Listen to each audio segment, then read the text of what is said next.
Okay. The film review. Gladiator. It's alright. Nothing great. It's like an old, sort of an old version of Rocky done in the olden days, really. Right. A bloke fighting other people. Sure. How sort of well known is the story? Do you reckon people know the basics? Well, just very quickly, just do the plot. Quickly. There's a guy called Max. Maximus, yeah. Yeah. There's Caesar, and there's Caesar's kid, and Max goes to war, sort of wins it, comes back. Caesar says, you're good at what you do. I wish my son was as good as you. So I want you to be in charge when I die. His kid finds out, a bit annoyed about it, kills his dad, because he don't want anyone to hear that he said that he wants him to be in charge. Yeah. So his kid gets in charge and thinks, I'll show you. You're not going to be king, I am. You're going to be a slave or something. And then, next thing you see is... Sorry, can I just stop there? My only thought is the film's 3 hours long, so maybe we shouldn't go through the whole plot, We've done the first 10 minutes, but go on. So, yeah, he's a slave and then... Yeah, but then, that was an interesting bit that I thought, right? I mean, I was watching this with a girlfriend, she was already annoyed because she wanted to watch Friends on E4. Okay. So, it was a good episode as well this week. Was it? Yeah. Don't tell her that. Okay. Right, so she was annoyed and she said, come on then, put it on. And I got it wrong straight away, because it says on the back 149, so I thought that was an hour and 49 minutes. It turned out it was 149. No, I thought it was 1 hour 49. Yeah. But it was 149 minutes. Sure. So it overran anyway. By 40 minutes. Yeah. People got sick of him, and they said, oh, we'll have to get rid of him. So they tried to... He loved cakes as well as women. Okay. So they said, let's poison a cake. And they poisoned a load of Easier than poisoning a woman, wouldn't it? And he ate these cakes, and it just didn't kill him, and they were like, God, what's going on? And they kept giving him more and more cakes, and...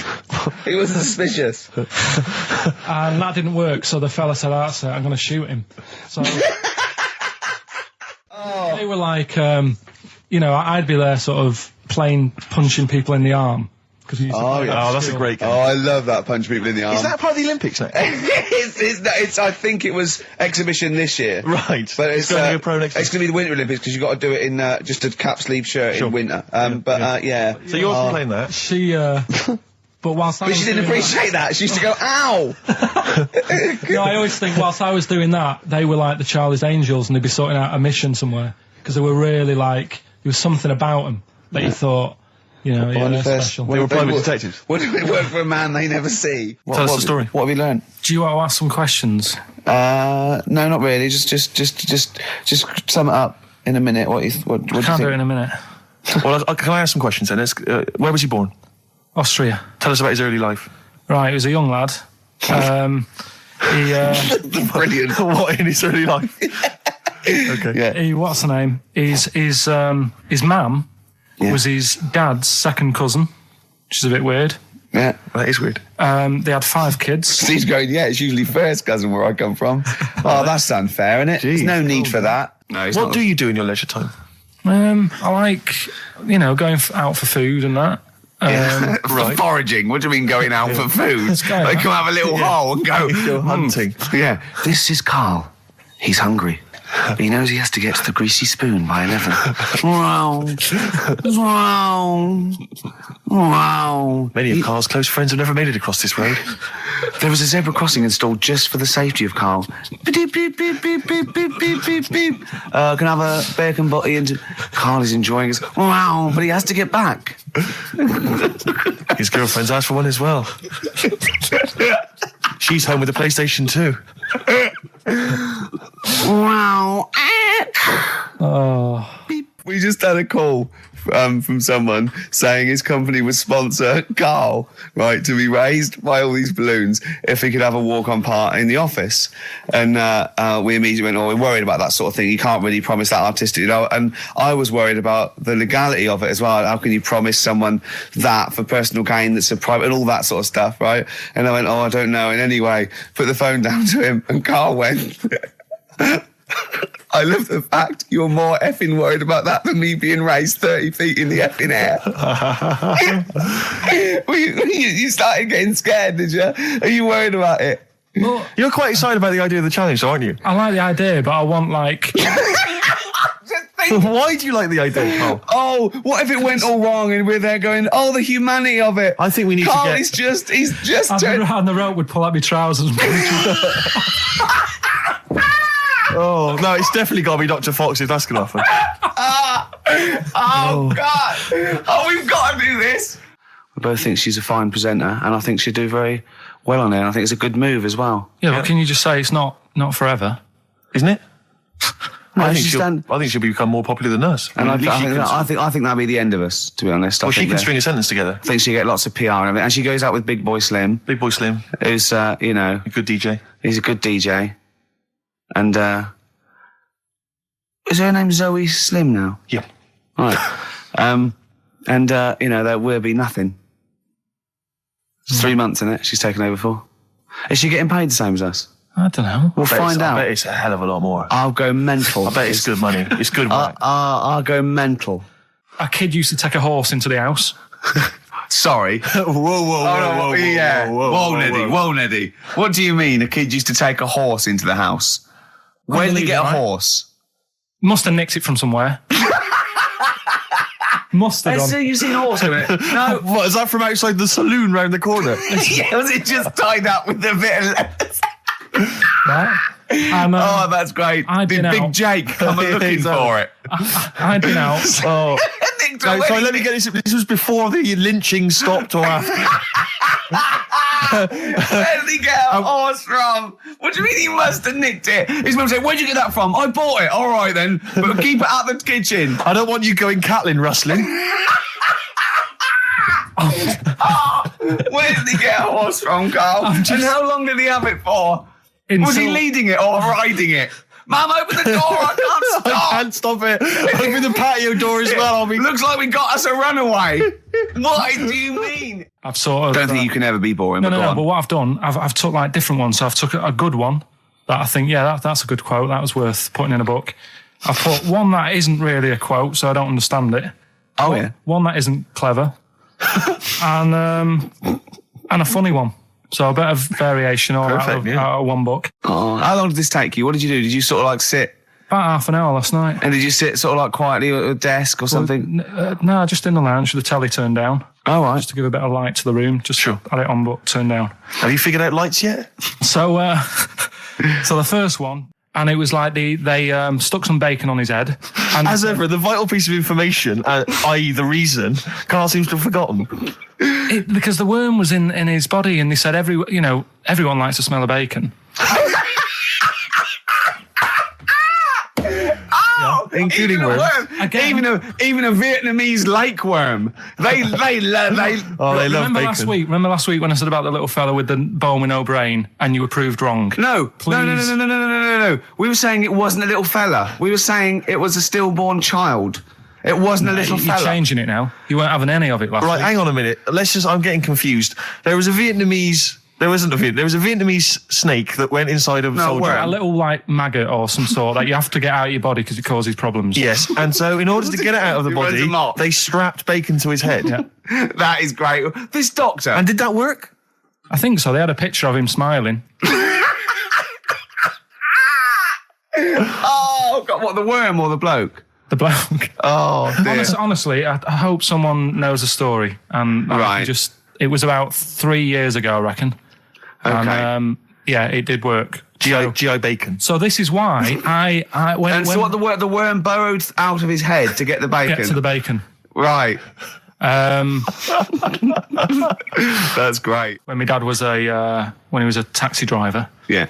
You used to have to sort of do your bit for the local area. Oh God! By taking the Forrest Gump people to Blackpool. Yeah. Is that what they're called now? The Forrest Gump people? Is that what the organisations that support them ask for them to be referred to? A minibus with life is a box of chocolates.com. Forrest Gump types. It must have been, so you work with these people. The people with learning difficulties. And they used to get 5. Coming home must have been a busman's holiday. So he got 5 of them in the cab. Yeah. And they had to go to Blackpool. And 4 of them were really good, behaving themselves, didn't mess about, weren't fighting and stuff. But there was one who was just causing loads of trouble and he couldn't control him. Oh, and what you've got to be able to do with people like that, you don't want them to get stressed out because it's not good for them. It stresses them out and you could end up with a bit... Thanks, Dr. Karl. You could end up with a bit of a riot on your hands. So he thought, I'll nip this one in the bud right now. And he pulled up just on the outskirts of Blackpool and he took the one out that was causing problems and put it in a wheelie bin. Oh, no. Oh, I'm sorry. I apologise. He did what? Oh, he did it for the good of the others. He put it in a wheelie bin. He was having a good time. He thought it was one of the rides. Can you stop saying it? He had another problem similar to it where he had a little minibus and it was his job to take a load of old women to the bingo hall and it was miles away. And he took him there. There was no problem. About 10 old women in a minibus. One of them was causing trouble. So he pulled over. No, right? So he took him there.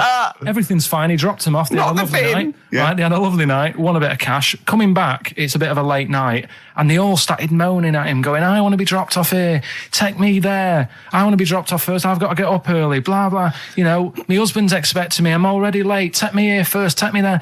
And he just pulled up in the middle of nowhere, said, get out. And he made them get out. And they all called for taxis. They charged that company who was meant to be taking them home in the minibus, and he got the sack. My mate, Anthony, his mum called up my mum and said, I've got to meet up with you. I've got to have a word with you. And she said, what about? She said, I don't want to talk about it over the phone. So she goes, oh, right. Well, yeah, come round tonight then. So anyway, my mum sees me. She don't want to be in an awkward position and be a bit embarrassed and what have you. So she sees me and she goes, right, Anthony's mum's coming round. What have you been doing? Yeah. So I go, oh, God. I said, I've been nicking stuff. So she goes, like what? So not big stuff. I've had a few calculators and Mars bars and stuff. How many? I'll just work it out. Hold on. Works out at 7.2 per day. So, how many calculators do you need? So it was when that phase. You failed maths, didn't you? Everyone wanted a calculator. It was like a trendy thing, wasn't it? Right. Oh, yeah. In Manchester a couple of years ago, yeah. So anyway, I told her all this and I confessed to computers will make it there one day. I confessed to There's magic in the back of battery. Go on. Confessed to nicking all this stuff. She comes round. She only wanted to borrow some money. Brilliant. She said, oh, I don't like asking. I was a bit embarrassed to ask you over the phone, but can I borrow 20 quid? Oh, that's fantastic. And there's me. That's great. And it's similar sort of thing to yours. And did you? And he went, hold on, let's just work out the interest on that. I bank 10%. She'll owe you £4.40. Yeah. Oh, so your mum was a loan shark. yeah. And did she mention? She went, I just with that other, because what I'm saying is presumably you got your mate in trouble. No. Right, you didn't. No. She went, no worries. I'll just go and get my purse. It's on the dressing table. Exactly. Yeah. Karl, do you want a cigar?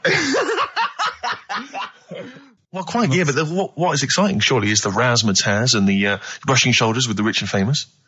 I'm not into that. You're not? No. I don't feel you're going to appreciate this like we thought you would. It's weird, because Suzanne said to me this morning, who would you like to meet there? Yeah. Is there anyone who, you can get close to, and it's like, God, I really admire your, big fan of yours or whatever. And this is me and Steve, so you're here now. Well, I really admire your big fanny. I didn't... What did you say? What did you say? If you're a big fan of it. Oh, right. Oh, right, yeah. And, sorry. There isn't anyone, really. Do you know what I mean? Isn't there? You two are all right. Thanks. Jonathan Ross, is he going?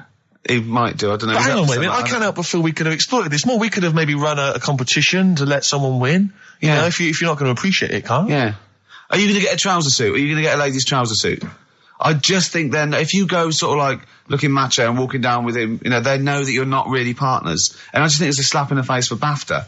That's true enough. No, it doesn't matter what you wear, though. Look at Elton John. Can't you mince a little bit? Can't you at least sort of walk a little bit mincy? Because you've got such a macho sort of mank walk. Elton John's fella doesn't look gay and stuff he wears and that, does he? Do you know what I mean? It means nothing. No, but that's because Elton's doing the work for him. No, but... By dressing as some kind of restoration dame. Yeah. Right. Go on then, Karl. Second one, then. This is a bit easier, but I still think it's a good one. So this is, we should explain what this is if you've just tuned in. It's one of those stupid lateral thinking problems. That Karl himself has created. Yeah, that was his homework. Right, this one. It's a fella. He has a normal day doing stuff. Nothing wrong with him. Right? And it's the twist in the tale. It's just like Tales of the Unexpected. Yeah. Just a normal day, nothing wrong with him. Hold on, though, he's got the legs of a fish. Go on. So that's why he's been hiding his legs. So Go on. He does his normal... The legs of a fish. Sorry, Karl, carry on. He has his working day and that, and then he gets a bit tired. Goes to bed. He puts the light on, leaves it on, goes to bed. Oh. That's crazy. That's mental. I can't think what's happened. Anyway, here's Radiohead. Right, okay. What? The question is, why does he put the light on when he's going to bed? He's had a normal day. He's come home from work. Is that right? He's come home from work, or he's not been working? Yeah, he's just been out? No, he's been working and stuff, I think. You think? You've made it up, Karl. You can decide. So the question is, why has he put the light on when he's asleep? There's a reason that he's put the light on when he's asleep. Has he gone to sleep? No, Karl, don't shrug. You're meant to answer these questions. He put the light on before he went to bed. Yeah, and the question you're asking me is why? What's the scenario? And the light's on and that, but he's gone to sleep. Yeah. He started reading and then he fell asleep. No. Did he intentionally, for some reason, put the light on? Every night. It's mad. Sounds mad. That's Karl, doesn't it? Every night he does it. Yeah. He puts the light on when he goes to sleep. Karl, is the point of this, he puts the light on for a very good reason. Not for us, but for some people. He's blind and it's always been on and he thinks he's turning it off, but it was on in the day and he thinks he's turning it off, but he's turning it on because he's blind. That'd be stupid. That works. No, that works great, Rick. Yeah. Thank you, Karl. So you've got to come up with... Hang on. If you're blind, why would you put a light on? No, he thinks it's off. Yeah. But why would he turn it on anyway? Just think so he doesn't get burgled, so people know he's in because he can't see him. So he just he puts the light on when he's there, then he turns the light off when he goes to bed, so people think it's fine. But he's got it out of kilter, and actually he's walking around in the dark all day. I don't believe that if you're blind, you turn your light on. I don't think you'd be living on your own, would you? I'm not having that for a second. Do blind people live on their own? I'm not having that for a second. Well, some people do. Lonely blind people live on their own. No, if you got bad eyes. Any even women? Are there any blind women who are living on their own? Well, never mind your concern for the partially sighted or sight impaired people coming to London. Get on with this. Yeah. So there he is. Yeah. It's like, a bit tired. Yeah. Just put the light on. Get to bed. Yeah. So he turns the light on and he goes to bed. Yeah. Oh. Should we play a track? He's not sleeping on the job. He's a lighthouse keeper. Well done. Is he a lighthouse keeper? That's not it, Karl. He's a lighthouse keeper. Right. Why wasn't the light on all the time? Because it's light in the day. You idiot. Play a record. What? Play a record. You're a buffoon. No, actually, the light isn't on in the day, is it? No, it's not. I think you're the buffoon. Yeah. Karl has won! Quickly recap the end there. I almost missed the end. There you go. He's in the attic, right? Yeah. His missus is still downstairs. She's not up there. Okay. Right? He's on his own, and he cleans this lamp, right? Yeah. And this fella appears out of all this smoke, and he's wearing a nice pair of 501s, and he's wearing a shirt, and there you go. What's the song? What song are you thinking of? The lines are going mental. Because it's so easy. Let's play a record, Karl. We'll come back and we'll find out if anyone's got that right. That's a great one, Karl, really. Right. Did you just come up with that literally in the last 10 minutes? Genius. This is genius, definitely. I mean, if those calls aren't from major TV companies, I don't know.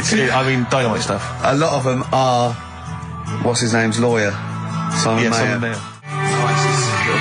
That's my favourite thing I've done for years. Yeah, not bad. That's great. Back to form there. So, okay, line. The lines are going mental just because it's easy. Go on then. So I first one to get it. But well, it's not that though, Rick. I mean, Karl has just decided to revise the actual rules of the competition. Yeah. So that we've decided is very easy. So that's now a qualifier. And so then they have to answer one live. Exactly. So whoever gets that one right can play for big money. Is it a quick one as well? Because some people will lose the will to live. Yeah. Just cut to the chase. And because they've got to qualify now, we're throwing an Office DVD that aren't ready yet. You'll sign that, won't you? Yeah. Yeah. No. That increases value by 42 pence. Right, go on. We'll just go live, yeah? Hello, XFM. Yeah, hi, how's it going? Not too bad. Not too bad. Listen, A very, very quick recap, Carl, if you will, please, for the people listening. Very quick. Right. A man ends up in a loft. Man's, after moving into this house and he's in the loft and he's tidying up. His missus is downstairs doing the kitchen because that needed doing. He's up there, he's cleaning up, emptying the boxes. He finds a little... He rubs a lamp, a fella comes out wearing 501s. What's the song? What's the song, mate? are you talking to me? Yeah, sorry, yeah. Oh, look, I'm sitting in this bar, right? I'm not ringing up relating to anything that's going on right now. I'm after one of these armbands to go and meet Bowie on Monday. Can you help me out? What? What? Piss off. You can't say that to our public. Yes, I can. What I can't bear is people begging, Rick, on the radio. You know, I can't bear it. Is that the Australian People bloke just who's got the Bruce scrounging Springsteen for tickets? Hello, XFM. Hello. Hello. Are you phoning up for an armband? No. No. Okay, great. Gene Genie, of course it is. Well done. Well done. Right, what's so your name? Everyone else can ring off now because this. Well, she might not take the challenge. What's your name? Hello. What's your name? Christina. Christina. Right, do you want to take on the challenge? Yeah. Yeah? Oh, Right. So this is for. She's already won a couple of CDs. This is for the Office DVD. Right. Okay. Signed by Ricky Gervais. So she said, yeah, it's a nudist beach. So I said, well, why, what? I said, we're all it's all mixed up. Normally on a nudist beach, it's a nudist beach and you don't go wandering on there when you get your clothes on and that. So it annoyed me a bit, because there wasn't any signs. So this fella's getting closer. Well, the knob out was a sign. Yeah. Right, so he's getting closer. And he walked past me, it was an old fella. And he walked past and he had a hat on and a little pipe and a big rucksack on his back. Right, so he got me thinking. Not strictly naked. I'm walking along and I'm thinking, right, why do people want to do this? So straight away, I wasn't on holiday anymore, because most of the time when I'm on holiday, I don't think about anything. Right? Your mind's a blank. I just switch off. Right? But all of a sudden, this has got in my head now, and I turn around to look at him, and Check out his arse. and this bag, right? I swear, That's his ballsack. it was massive, right? What? You had a massive bag? The bag. His rucksack. His rucksack. Oh, right, okay. 'Cause when he said there was an old couple coming towards me, I said, what was lower, the bloke's bollocks or the woman's tits? And he said, well, that was another point. She might as well have worn knickers. Because I was so naked to see it. That's what he said to me. So you saw the bag. So it annoyed me, yeah, because the whole idea in it. This is what I think. I mean, I might be wrong, right? Might be wrong. Chances are You never have been. You never have been before. Being nudist, right? What's it all about? Because my auntie Nora, she same thing. Pumped her with loads of drugs. She used to have a cabinet next to the bed is like boots. She's got loads of stuff, right? For all sorts of stuff. And I mean, she's not that old, but she's on loads of stuff, right? She's a bit coked up, is she? She called up my mum once. And, Yeah, you told us this. Go on, tell it again. And she said, oh, how are you doing and that? She said, all right. Bit worried though. My mum said, wow, what's up? She said, I've been breaking wind. So she goes, well, you know. She says, no, but this one is going on and on and on. And she was like, she was like, what do you say? What's like passing wind, farting for 5 minutes. one thing, not like, you know, trumping and then nothing. Yeah. Continuous drone of a fart. I'm eating. Hey? I'm eating. So am I. Carl, you have to carry on. Right, yeah. We're all eating. Crisps, food crisps. So last week, yeah, you were playing your feature, that song I shouldn't switch off because I'm enjoying the story. Yeah. And we played Living for the City, only you played the single mix, which doesn't have the entire second act, if you will. Yeah. So, Carl, you've not heard it before. You're excited before. You're excited to hear the second act, because as far as you're aware, there was a young guy, he's living with his family, they're fairly impoverished in Mississippi, but, you know, they're happy, they're getting on all right. But you're not even aware that he's moving to the big city. No, it just fades out. Well, that's the city in question. I mean, I've liked this song for, must be, you know, 3 or 4 years, and I've always listened to the single version. I had no idea that I didn't know the full story. So, yeah. It's not, I mean, and I know your attention to detail, you like to know the full story, like, where everything was. Well, the whole idea of the feature is to say, you know, you've got to listen to the song. Where was the lead plate thing? Where was the lead plate thing? That was like a few years back. Where was it? In Britain and Scotland. Yeah. It was a problem all over the world. They had to deal with it. You're making it up now. Is it something you saw in Lord of the Rings? Yeah. Right. So anyway. Yeah. So the Lion and the Witch, yeah? Go on. Go on. So far then, what did we learn in this story from We Stevie learned so Wonder? far from Stevie that there's a young lad, he's, as I say, he's got a family, he's fairly happy, except they're very poor, and they struggle to get by, but they're happy and they're doing it anyway. He's moving to the big city. Carl, this is the bit you didn't realise. Just play the track. Okay, here we go. So this is halfway through. This is now, halfway yeah? through the tune now. This is, you've not heard this before, have you? Let's go. Sorry, I accidentally played an episode of Kojak by mistake. We were going to play a song. Carl, what did you make of that then? Yeah, what's happening there then? Eh? He was living with his family, he was fairly impoverished. He went He's on a moved bus. to the That new... bus he was on, was it? Right, so what's your take on it, Carl? After hearing that, what I've worked out by it, the first part that we heard last week, everything's alright, but it's not that great living in Mississippi, right? So he goes, I'm going to go to New York. There's plenty of work there. Yeah. They'll sort of accept me as, and everything. So he goes there, and the weird thing is, he's hardly, been in New York for a second. He gets on a bus, all of a sudden some copper's arresting him. He's like, what's going on? And then he's got 10 years. I mean, what you can't hear, because the levels are quite bad. I mean, I work with sound. I can't really hear what's going on. You're criticising Stevie I'm sort Wonder, of then? guessing that he didn't pay his bus fare or something. And 10 years. He got 10 years for that. I really don't know what was going on. And the last one... I've got that one. That's terrible. That's terrible. Okay, quickly. Oh, God. And the last one is that bloke who does... Come on! It's making me laugh. Come on, Carl, be professional. Right, the last one. Right.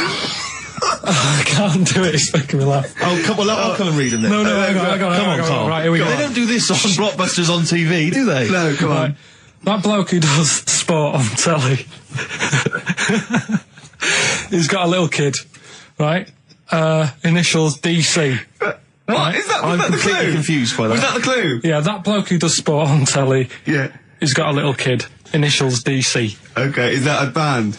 Or an artist? It's I'm not A gonna tell you. cheese. I'm not This is gonna a tell you. well-known sandwich. Is it? What is it? Is it a band or an Right, artist? so just quickly recap. That's, Okay. it's a Come B. on, Carl. Right, Come on. quick recap. The first one is B.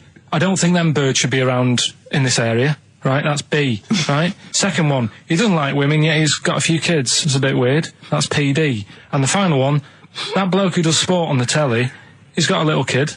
Right. DC. All right, and it's ricky.gervais@xfm.co.uk if you want to enter for Hellraiser. Oh, I'll tell you what, continue to do a little theme of some old stuff people haven't heard of. If you're under 30, you probably never heard of this band. It's also a new thing I want to introduce. It's Show Up Camfield. Camfield talks the talk, he doesn't walk the walk. He doesn't play some rock classics on his show because he's scared. I'm going to play the tracks that Camfield's too scared to play. This is Kansas and Carry On Your Wayward Son, alright? Kansas. Carry on your wayward son. The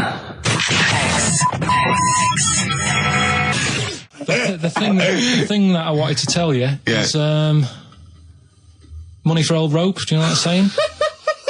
I can't even be bothered. Yes, you're going to tell me now. Come on, Carl. I mean it. Basically, money for old rope came from the right. What was all that about? You can tell someone's weight. What was all that bonus for? fact. And blind blessed shitting himself. What are you? What? Look at you. No, tell me that now. You nearly made me swear then. I'm getting really annoyed. I'm getting really annoyed now. Tell me this back, Carl, or I'm going to go mental. Come on, Carl, time's running out. More that people years ago, when people used to be hung, right? Right. If you didn't like the person who's been hung, you'd go, God, I really don't like him. And so you never forget the Because time. even if they're being hung, we take that as read. Yeah. Yeah. So they never forget afterwards to get the hangman to get the rope and to cut it up into little pieces, and he'd sell them. He'd sell the little pieces of rope to people. See, Carl, that's the most interesting thing, if it's true, that you've come up with. Right, okay. And so so they sell the rope? They sell the rope, and it's money for old rope. Money for old rope. Meaning, God, it's easy to make money. All they have to do is cut it up and sell it. I'm cynical. Right, there's a little midget. Right, there's a circus. I'm loving it already. Circus going on somewhere. I think it was in America. And is that present day or old times? I'm talking in the last 3 weeks. Okay. Right, little midget. circus, really packed out show. People are loving it. Steve, you'll ask the same question I did, I know. So there's a little midget jumping up and down on a trampoline. What sort of circus is this? Right. I'd pay good money to see it. So everyone's clapping, and he's getting carried away. Because he can't believe they're loving it. I didn't know they'd like a little person on a trampoline, but they love me. But you know what it's like when, if there's a crowd of people sort of encouraging you to sort of go higher and stuff. Yeah. And I'm sure he knew it was getting out of hand. But he was jumping and he was coming down, they're all going higher, and he's going really high in the air, right? So he's doing this, crowd are clapping. There's a hippo, right, just sat next to the trampoline, getting ready to come on and do his act. Oh, right, I thought he was in the audience. There's a hippo getting ready to do his act, Steve. Yeah. So He's a ventriloquist. What do you mean he's sitting by the trampoline waiting to do his act? Because why does he sit in the dressing room and they go, 5 minutes, Mr. Mus, 5 minutes, Mr. Mus. So anyway, right, so the hippo's there. He's getting annoyed, is he? Because the midget's He's going, how can I follow this? This is really annoying. They're going to be, no. So he's thinking, he's already done the trampoline, my pogo stick act is never going to work. Yeah, go on. So there's a hippo waiting. See, it's a great story, and I just know he embellishes it or it gets slightly wrong. Go on. So there's a midget jumping up and down. The hippo's getting annoyed. The crowd are going mad. The midget's loving it. Can't believe his luck. Although you think he probably knows he's dicing with danger. Yeah. So next thing you know, they're all saying higher. He gives it one big, like, heavy sort of landing on the trampoline, goes really high, but goes off at a funny angle. Oh. Hypotenuse. Okay. Yeah. And sort of flies up. Hypotenuse! Sure. Flies off at a funny angle. Oh, dear. Hippo's there, swallows him whole. Crowd are clapping, thinking that's why the hippo was waiting there. Rubbish. Rubbish. Alright, that's Aqualung. Good time's gonna come, innit? Right, Carl, come on in, educating Ricky. So, don't let the cat out of the bag, that's where that comes from. Comes from a crafty butcher. Right, go on then. So the next little headline is, Wash Up With You. Wash up with you, go on. You want to know about that? Yes. It's a survey that they did this week. They? Yeah, some university did some survey. Brilliant. Did a world test on washing up. Yeah. And each country were given 140 pots to clean. Brits were the quickest. Yeah. Yeah. Turkey were the slowest at washing up. The Turks. It's not because the little fellas that work in the kitchens with no... Is it? They can't reach. Spain were the cleanest, and the Germans were pretty good as well. So... I don't know where to start with this. Honestly, Steve, I don't know where to start with that. Look at his face. It was really light, right? We've had the parrot, right? These are things that I found. Found the parrot, right? I've told you about the dog in the car wash. Right, you didn't tell me about that. You said there's a car wash for a dog. That's all you told me. Yeah, the but parrot, you said there's a parrot. What? It's a problem at funerals. Yeah. That's nothing. Do you understand? And they used to eat cats. what else have we got? Travis on XFM 104.9 on Ricky Gervais with me, Steve Merchant, Karl Pilkington. We're doing Educating Ricky. Right, final one. Come on, Karl. Right, what was it? It was, why don't they just get a diary or some paper or something to write on? Yeah. Because snappy. I couldn't think of a heading for it. It's basically, Go on. people who have tattoos, I've never understood it, right? That they have something put on their arm. Right, sorry. Have we started the educate? Is this part of it? Are you educating me? This is something that will be useful in my life that I didn't know about. Yeah. Go on then. No, it's just that they've got a machine out, right, that does tattoos.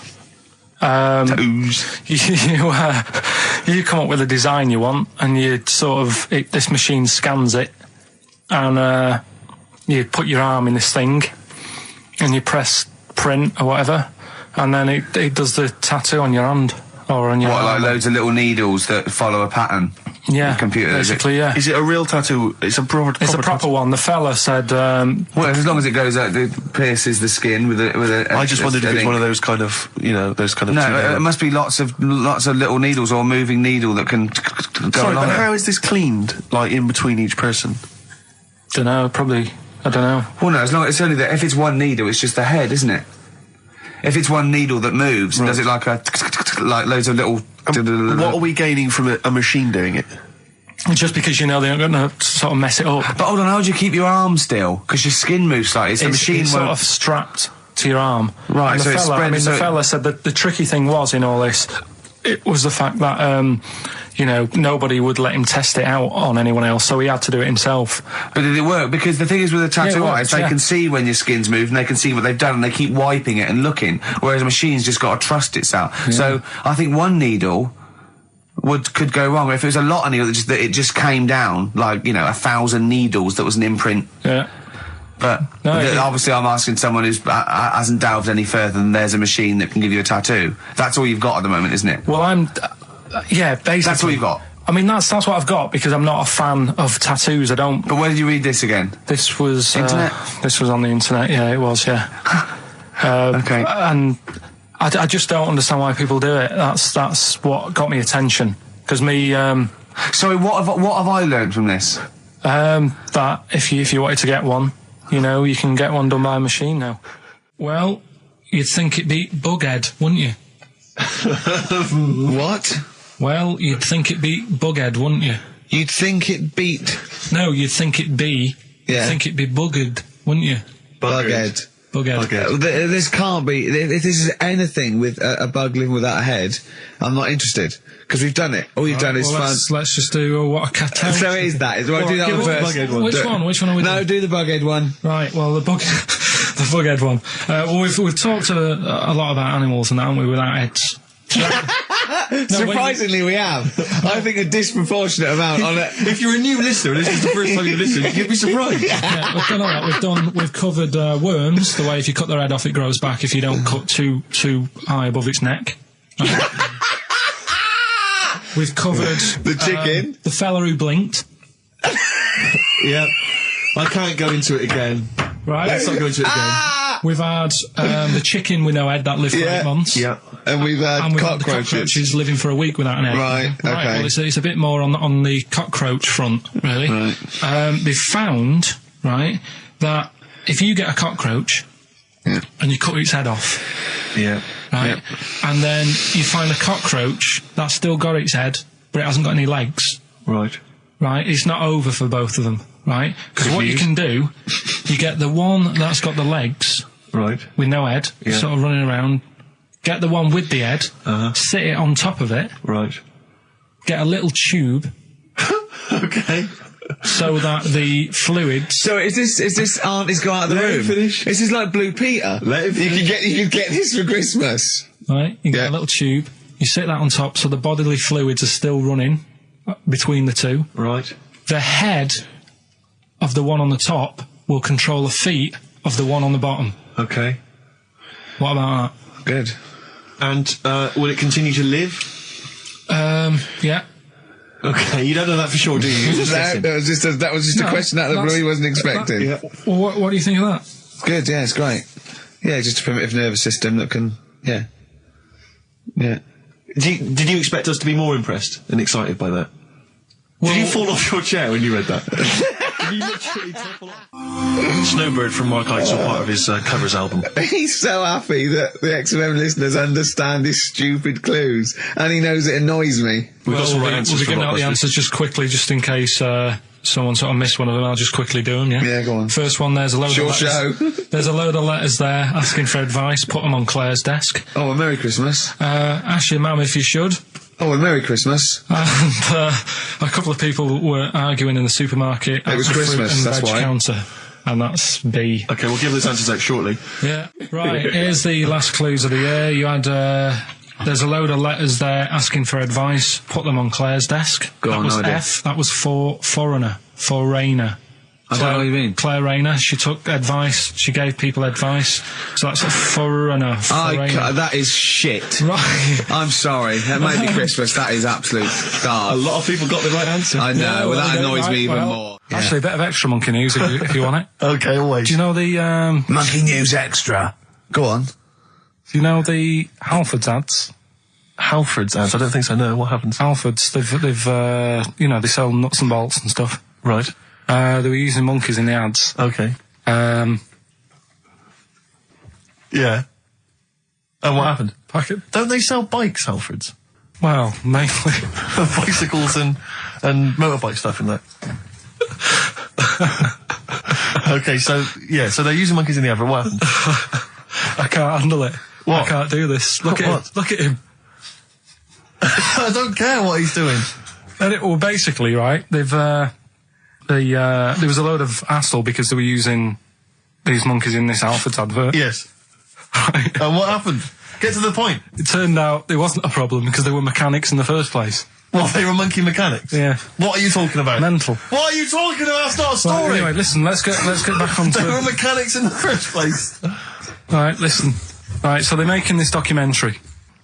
Right? And stumble across a little gang of... Come on! Get on with it, please. Little gang of monkeys. That's the first time I've ever laughed. I'll hear that. I know. Well, brilliant. What do you want, a cake? Come on. Can we play a song? Oh, I don't understand what is wrong with you, you freak. It's making me laugh. Just tell us the story. All right, then. All right. So anyway, right, so there's this documentary being made. They found a little gang of monkeys. Right, play a song. I don't know what's going on here. I apologise. It's as if you were looking forward to monkey.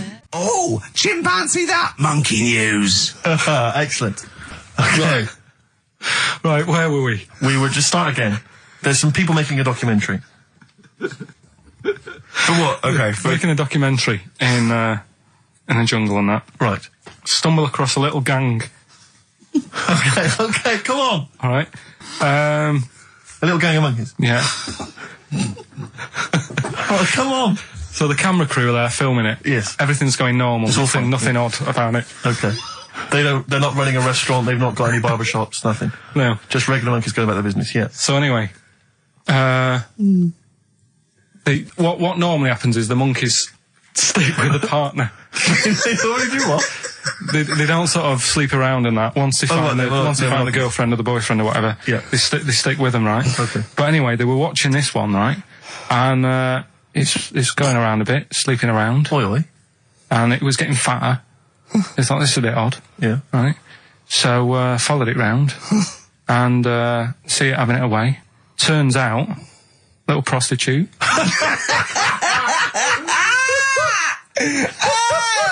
Oh, God! It's a little monkey prostitute. And it was getting fatter because it was charging them bananas. What a load of old rubbish. Charging them bananas! What was it, a boy or... It was a... Woman. Little woman monkey. That's the most extraordinary monkey news I've ever heard. Oh! And another bit, this was the best one, right? Grab it! Right, there's this fella, and he was on his bike, right, Yeah. cycling to work or whatever, and he sort of sees this thing in the corner of his eye.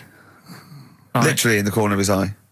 Or you mean he saw He just said he saw in his something. peripheral He vision? saw Okay, something yeah. and thought, what's that? Yeah. So he thought, oh, doesn't matter, whatever, and he stops off at a cafe. Right, get a little scone, a tea or whatever, and he goes in there and he's sat down, and the waiter comes over. He says, "Yeah, what do you want?" He says, "I'll have a scone and a tea." He goes, "All right then." So he goes to get it, comes back. As he puts the tea and the scone down, his face is like, "What is that?" Right, like a look of frightenedness on his face. Right, drops the tea and legs it. So the fella's going, "What?" So he legs it after the bloke and goes, "What?" And he says, oh, something came out of your nose. That was massive. Sorry, something came out of the Listen, guy this is all serving. true because people would have watched it, so don't start saying it Sorry, didn't but hang on, I happen. just need to clarify. The guy on the bike... I don't believe he ran away. Wait a I minute. don't believe he legged it. I don't believe he had a look of frightenedness on his face, and I don't believe he said something massive came out your nose. And I don't even believe he had a cup of tea and a scone. These are the things that I think are embellished. But who had something coming out of his nose? Was it the guy serving the scone? The one who was on the bike who ordered the scone. Yeah, but what It was came it? out of his nose. Yeah, what was it? Came out of his nose. Right. So he goes home and he thinks, I've got to sort this out because it's not good and that. So he But sat. what? No, it was out of his nose. So you mean it poked out of his nose? It didn't come out. It just said hello and then it... It was like the maggot in the head. Yeah, He yeah, just popped his head out, had a look around, and went back in. Why did the bloke drop the tea and run? Well, it's weird, isn't it? All right, so he goes home. He goes home and he goes, oh, God, you know. So he sits in front of the mirror and he's sat there waiting.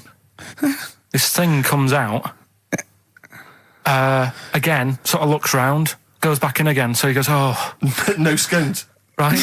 No, So he goes, I've got to sort this out. He goes to the doctors, says to the doctor, I've got something up my nose. It just keeps coming out and having a look round, going back in. Didn't say that. The doctor's like, oh, I haven't heard of that before. Right?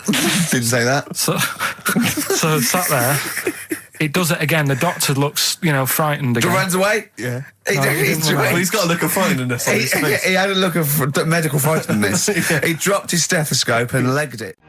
Nick Cave and the Bad Seeds, He Wants You. Brilliant. Yeah.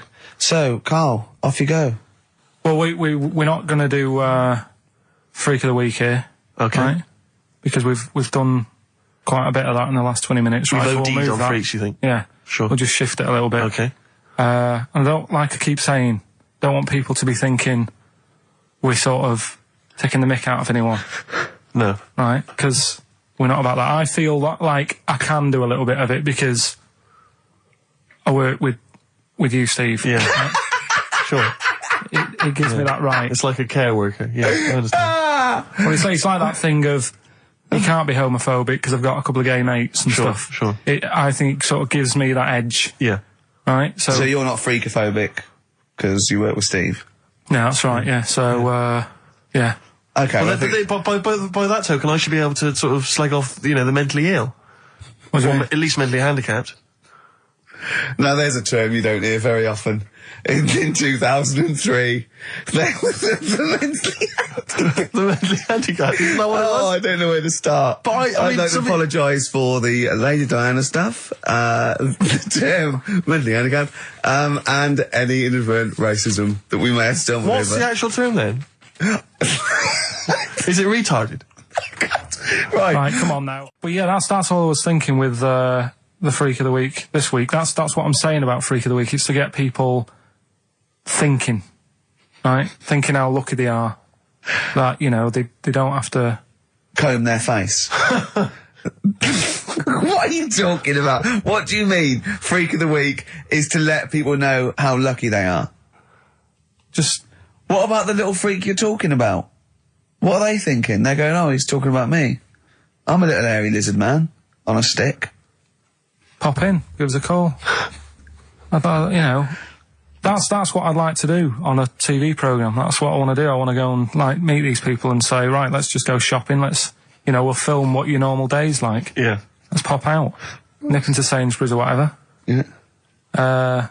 Buy a comb, Park right up close to it. You know what I mean? Yeah, yeah. So what you're saying is you just want to get a little message out there, which is that there's always someone worse off than you. Well, there's proof of that in this room. You know what I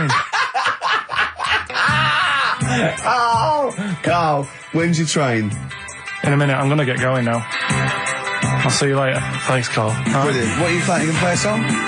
Kirsten McCall. Yeah. I'll see you later. Well, where's the darkness? They believe in a thing called love. Carl, do you? This is XFM 104.9. That is my favourite band at the moment. You love them? I absolutely love them. I think they're funny. I think they're straight down the line with a little bit of tongue-in-cheek. Brilliant.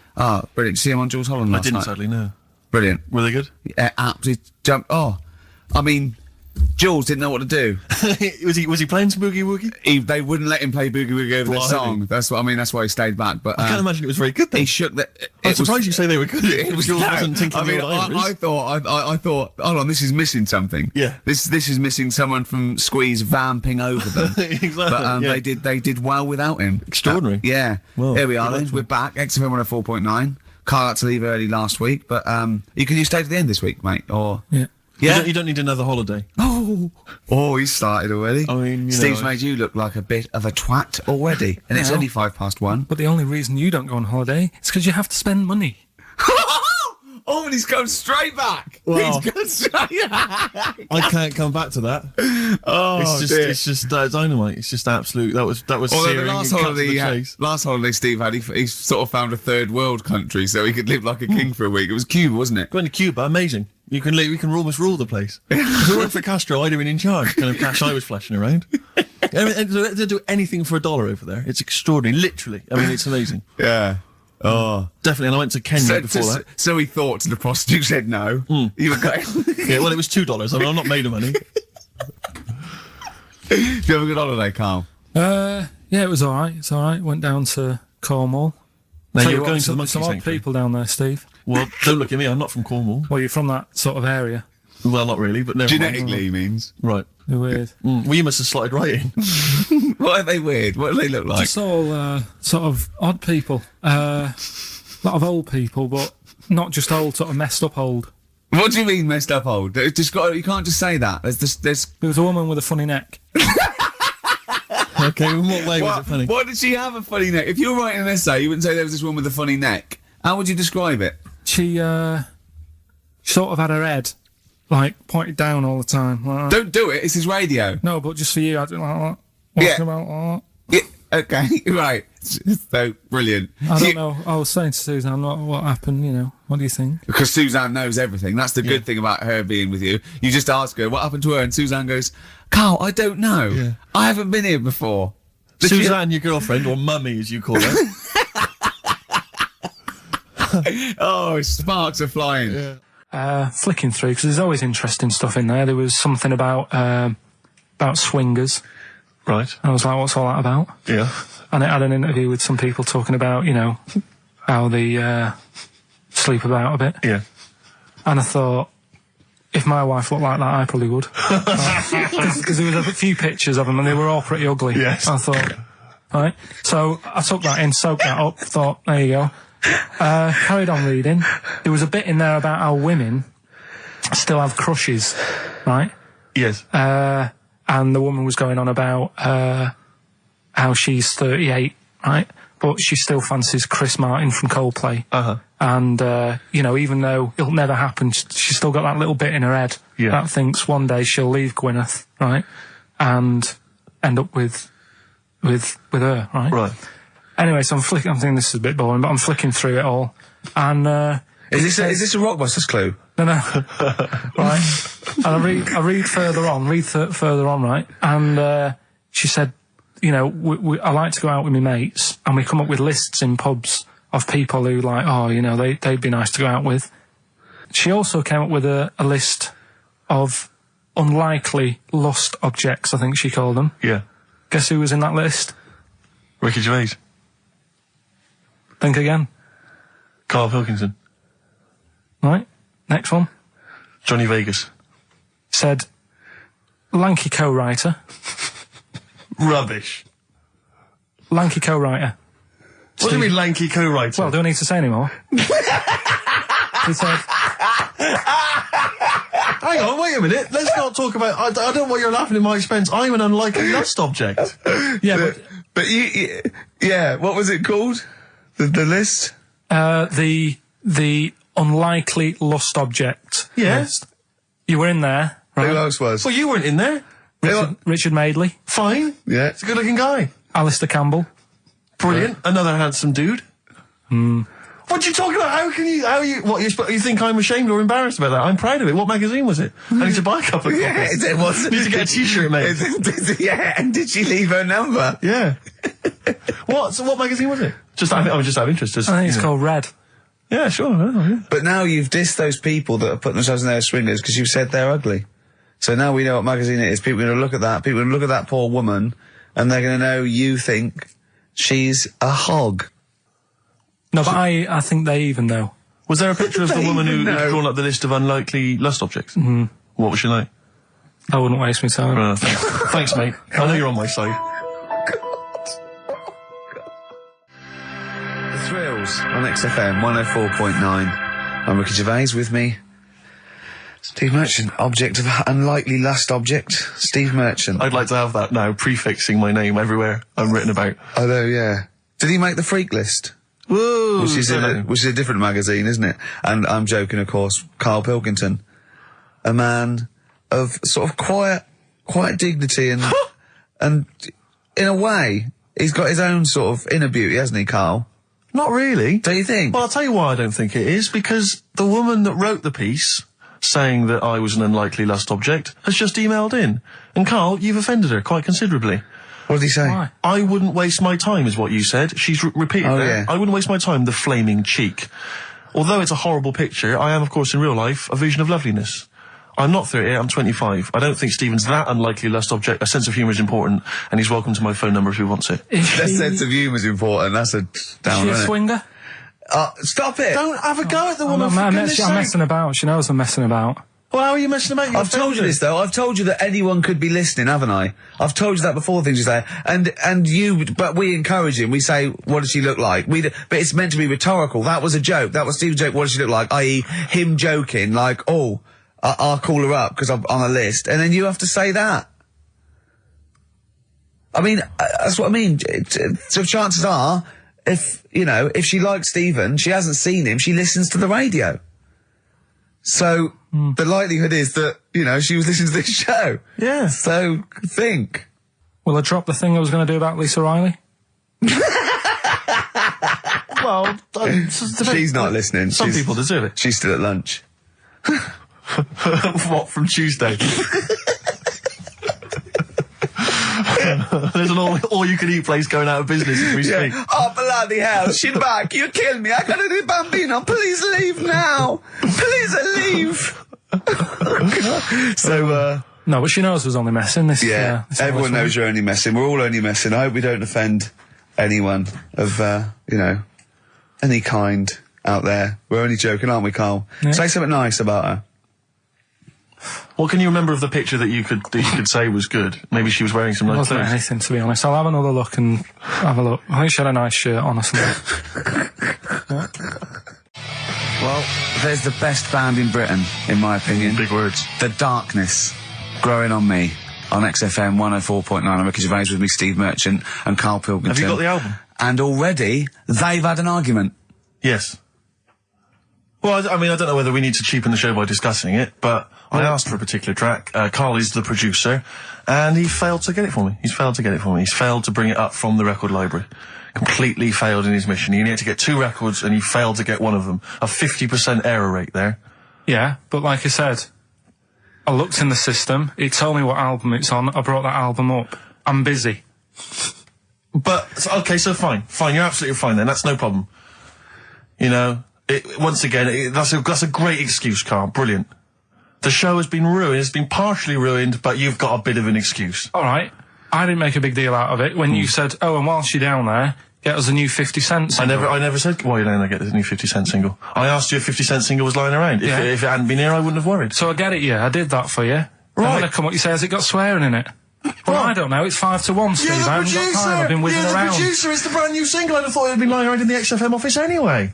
But I don't have time to sit around listening to music. Sure. Well, yeah. Right? I know that you have. Now you've got an iPod that can hold 7,500 songs. I don't know when you're going to get round to loading all them on, but I haven't got the time. Sure. Busy. Yeah.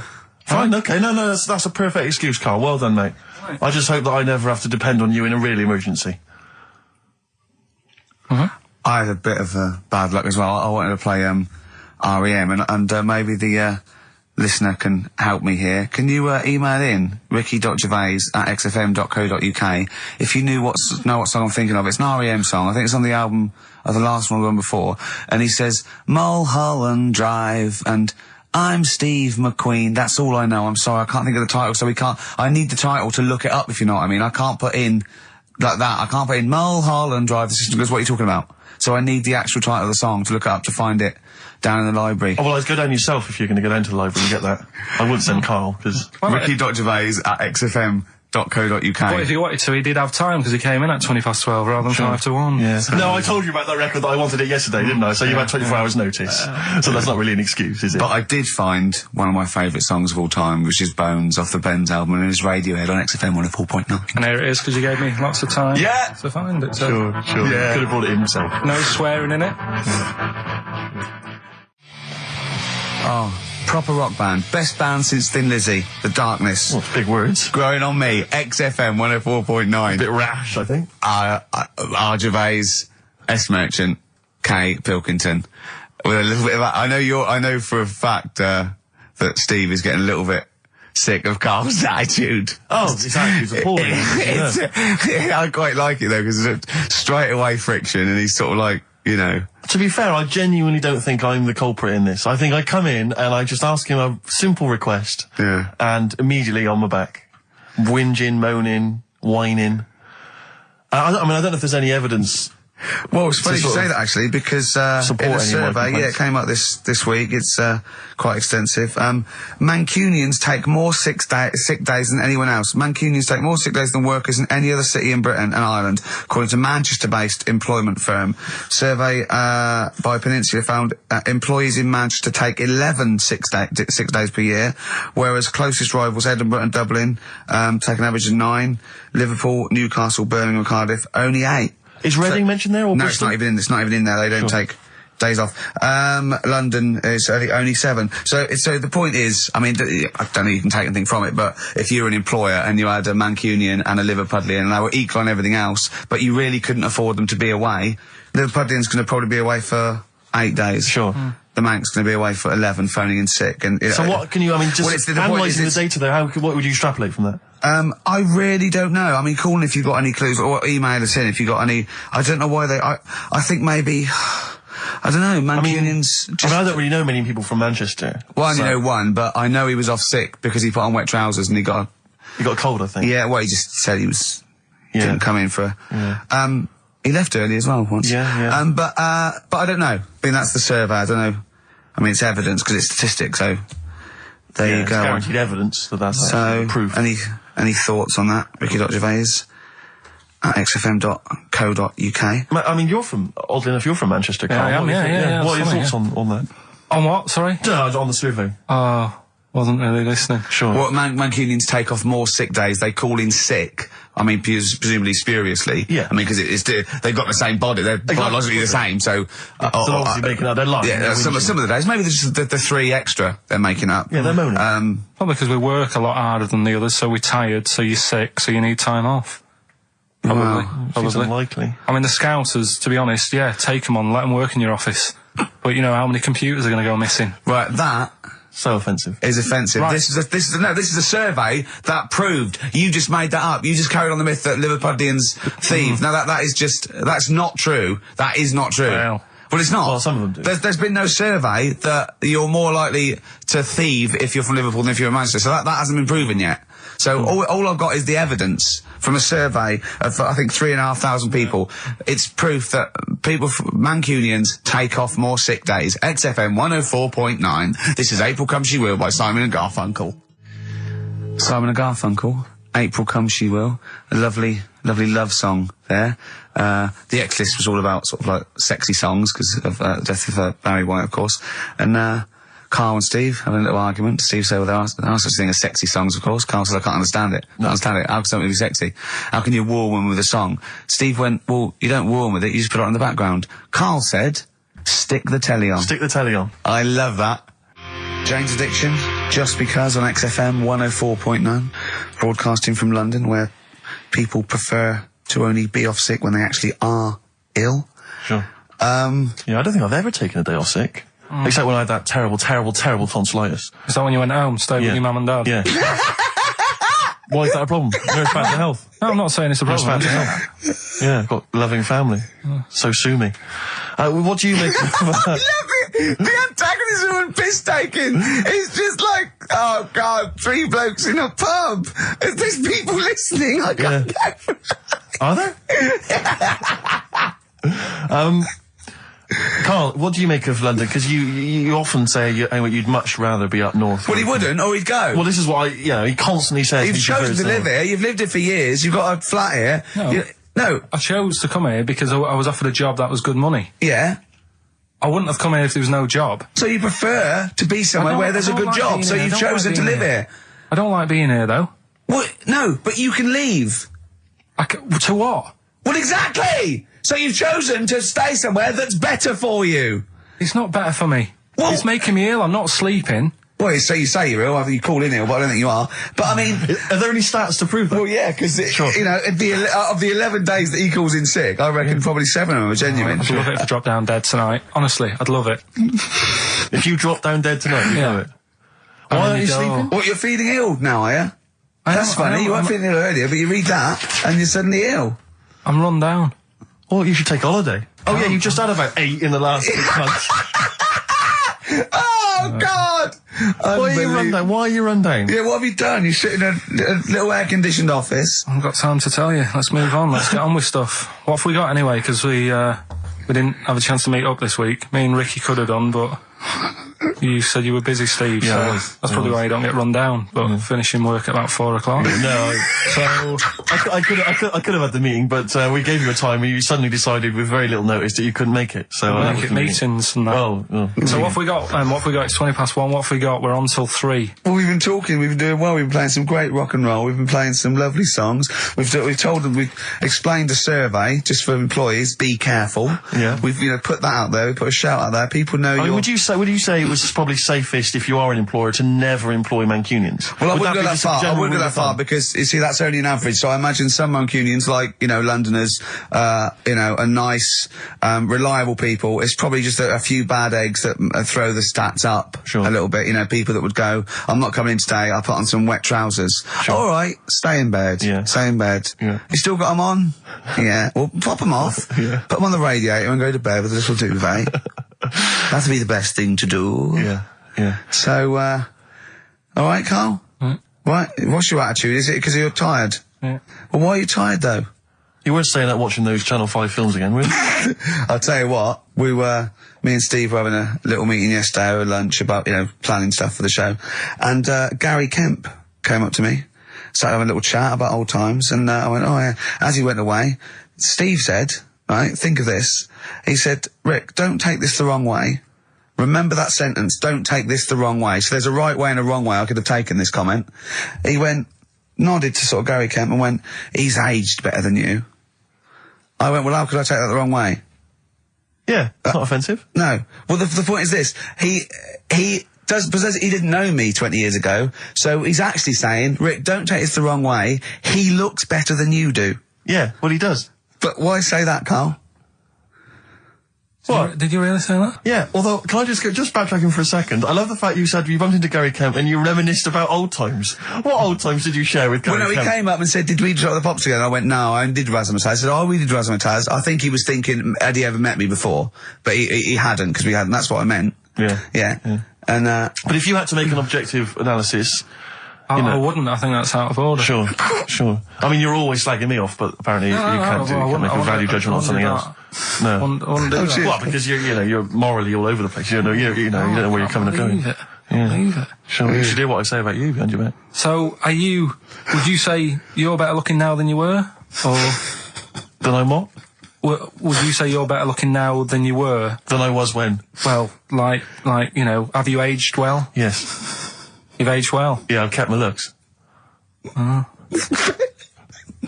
bit of Dando? Bit Evan Dando, this would be lovely, yeah. Tupac. I'll tell you what, we should get rolling. Rockbusters. No. All right. No. Well, he has done it. He just said that he was worried about it because we said it's the last one. What do you think, Carl? I just don't think can I just say now, Carl, seriously, I'm only responding to what we're getting on the email, which is people do not want Rockbusters. They really... There's one guy here he says, it's James Pooley, he says he's preempted Carl by giving my answers to this week's quiz. I don't know what the clue would be, but his answer is no Van Ear, Nirvana. Yeah, good. No Vanny. Yeah, that sounds like one. Number 2, he's just guessed. I don't know again what the clue would be, but the answer is Kid Creosote. Yeah, that's good. That That's would a be typical perfectly viable. Rockbuster. That is brilliant. That's a better game. And the last one is Harry Seacombe. Yeah, that'd be good. So, maybe we should reverse it so people and we have to come up with the clue for them. And we win the prizes. Yeah. Have you got prizes ready as well? It's all there, but... Oh, I feel sorry for him now. We what the prizes would have been.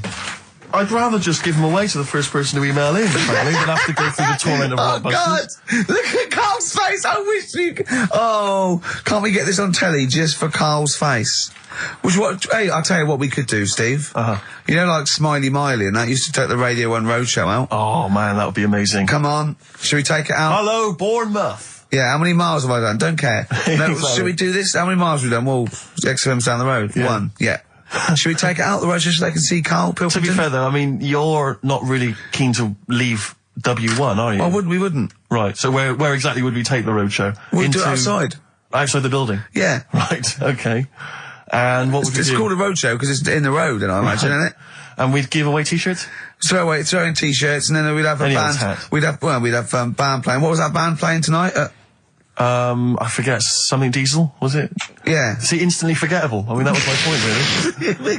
we could have them on. Yeah, great. Yeah. Get a couple of celebrity pals down. Someone from Big Brother 2. That would be ideal. Well, Josh, the other little gay fella. Yeah. He'd come on, just wave. Yeah. I'm beginning to like the idea. Yeah? Brilliant, yeah. So we'll have Josh, something Diesel, we're playing the Bull and Gates tonight, whatever it is. Yeah. Right, I'll throw out some t-shirts.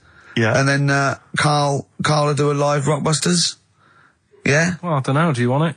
I just think that ruins it slightly. It would just bring the whole afternoon down, Rick, I think. We get it sponsored by someone.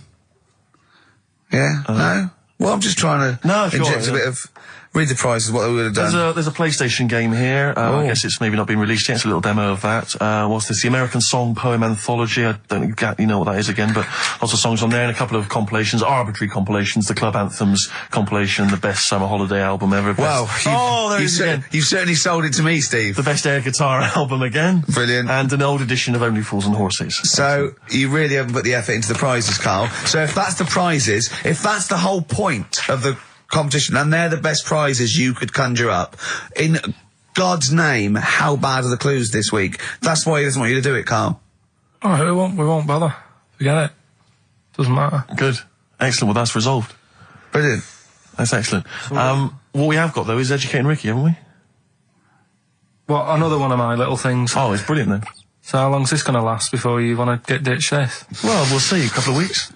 Not like that, Carl. It's all one. It's one love, man. We're on the same team, man. Yeah, we're just one voice, man. One true voice. Like those lads. Yeah. They could play. Right, well, the Educating Ricky, They could right? play. Well, why don't we play a record and come back with Educating The Ricky? Wind, Cat Stevens. We need to song. get the Beautiful jingle song. queued up as well. Yeah, I'll get the jingle queued up, No, yeah. I haven't got Neil Young lined up yet. No, not you, young Cat Stevens. I gave it to you. I know, we're not playing that yet. Can we just play a Well, record? no, This I is just told you sounding to. rubbish. Well, I This is told you squabbling. to.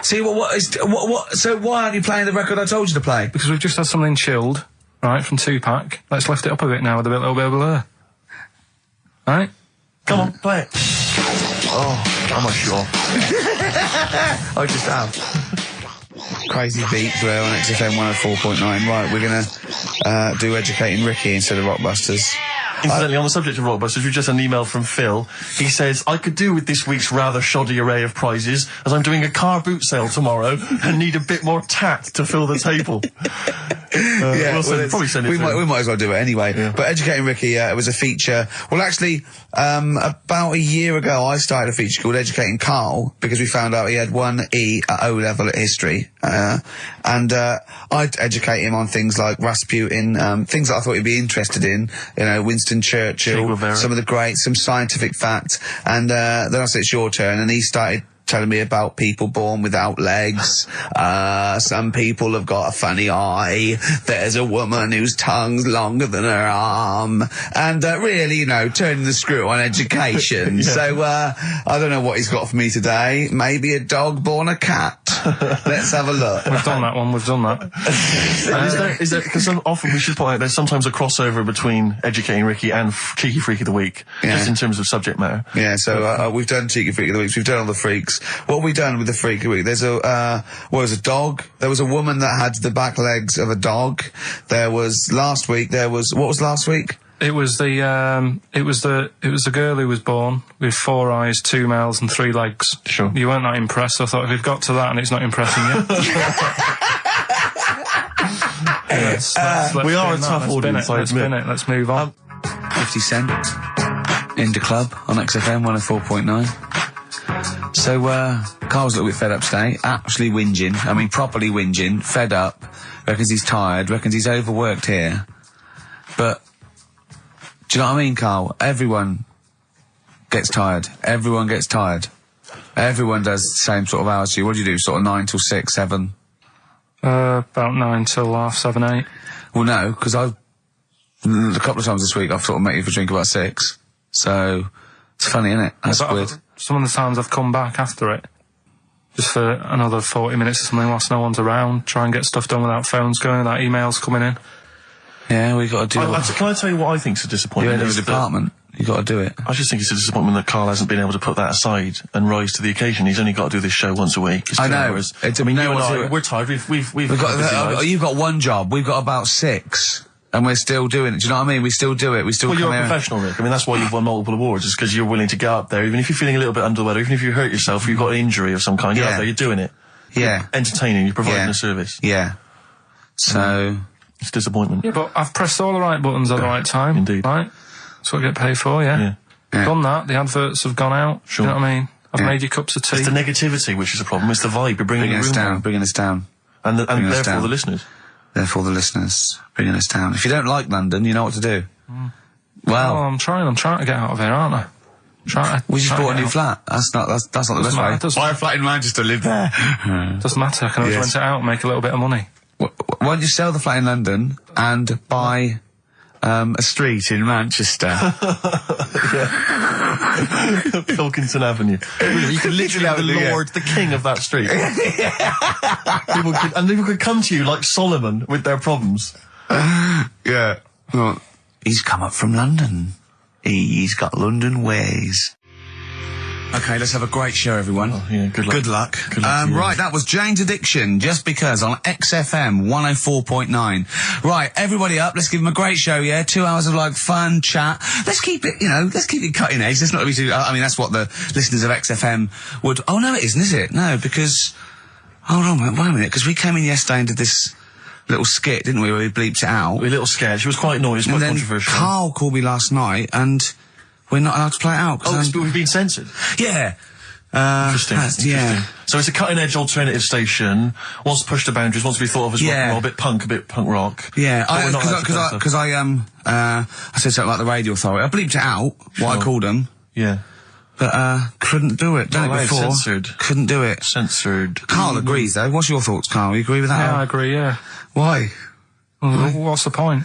Well, it was funny, wasn't it? And it wasn't offensive. Not really. It's not some of the best stuff that would have ever gone out on this show, but, Right, what are you putting up against, exactly? Cheeky Freak of the Week? Well, that springs to mind. Yeah. Rockbusters? But I mean, the thing is, the things that you have put out there, I mean, we better be really careful. Who's worried about complaints? I mean, it's not just swearing, is it? It's taste and decency and everything. Yeah. So, we can't laugh about the disabled anymore in the Cheeky Freak of the Week. Can't do stories about elderly relatives with genitals looking like a split tennis ball. Can't do your dad putting a child with learning difficulties in a bin. So, what should we just play music? I think that's all it's going to have to be, yeah. Play a record. Accidents Will Happen by Elvis Costello on XFM 104.9. Karl's a little bit stressed, but it's not his fault. It was the boss that overruled him. He came along. What did he do? He heard you listening to it? Yeah. What did he say? He says, what's that? I said, it's what Ricky wants to play out tomorrow. Yeah. And he said, well, can't go out like that. Too many...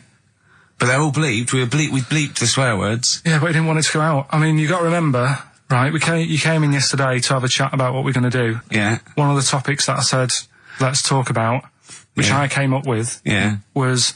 Let's talk about swearing. No, you said you never had a problem with swearing, which is normal. Yeah, that's right. And then we did the thing about, isn't it funny that you can, the thing about you can bleep a swear word by taking out the vowel. So we're going, so it's the vowel that's offensive, and we did a little sketch around that, and then ended, and he wanted to completely obliterate the word in the end, didn't want to put the thing in that we said about the Radio Authority, which I think it was valid and wouldn't have got a complaint. Yeah, but at the end of the day, he's the boss, and what he says goes, doesn't it? Sure. So, yeah, I was just going to say, right.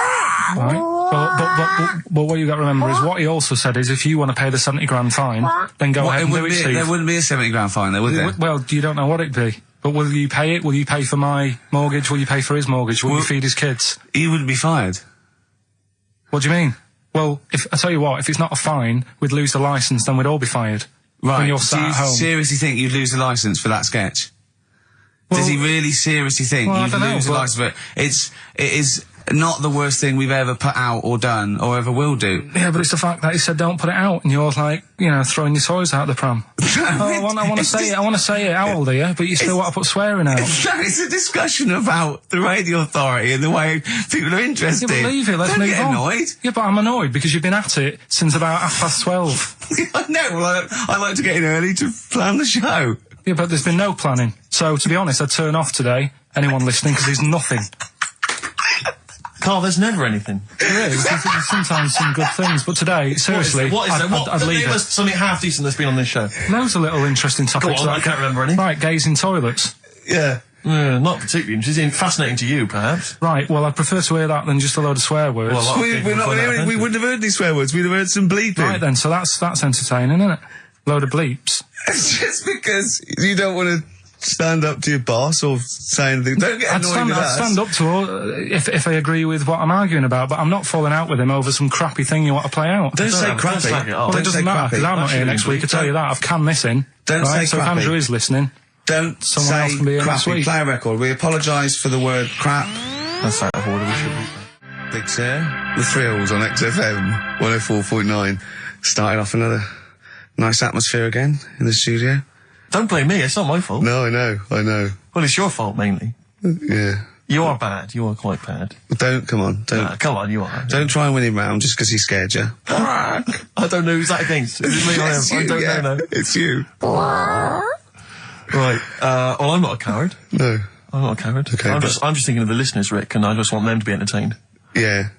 Luckily, that's not a big problem for us. What, you mean we're effortlessly entertaining, or there's no listeners? Well, yeah. Somewhere in between. Yeah. Carl, what's happened to you this week, mate? now it's happened. Come on. What? this is- Nothing's happened? Come on. I came in and he had an hour lunch break. You know, he's sort of like he never gets a break. I came in one day. He was out for an hour, and I sat a little chat with Andrew Phillips about, you know, where we were going with the show and, you know. Where are we going with it? You come up with anything? Ah, dear. Is that how far we can run it into the ground? Yeah, no, if we go off air, it certainly won't be through, being cutting edge or controversial because people are just turned off because it's too boring to listen to. But he was out for an hour.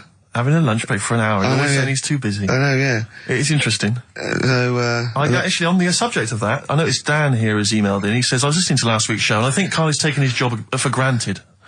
I'd love to swap with him for a week. My qualifications are that I can press play on a CD player and stop. Carl, what do you think of that? He can come in next week, seriously. It says here... Don't get ratty, Carl. I'm We're not just being entertaining. ratty. Dan, email me. You know my address. Email it. It'll be sorted out. You can be here next week. Dan suggested we could call it Carl Idol, where people audition each week, or perhaps Bone Idol. I like that. Bone Idol. Brilliant. Have we got a monkey news, Carl? Don't know if I can be bothered. Play a record. Beautiful. Billy Bragg from his Essential Billy Bragg compilation. Now, I know a lot of people are thinking Billy Bragg, I can't be bothered, politics, and I have to say, buy this CD, skip past every song that is, for instance, There Is Power in a Union. Don't be duped by fascism. Yeah, it's your right and duty to vote. Yeah. Right wing, wrong wing.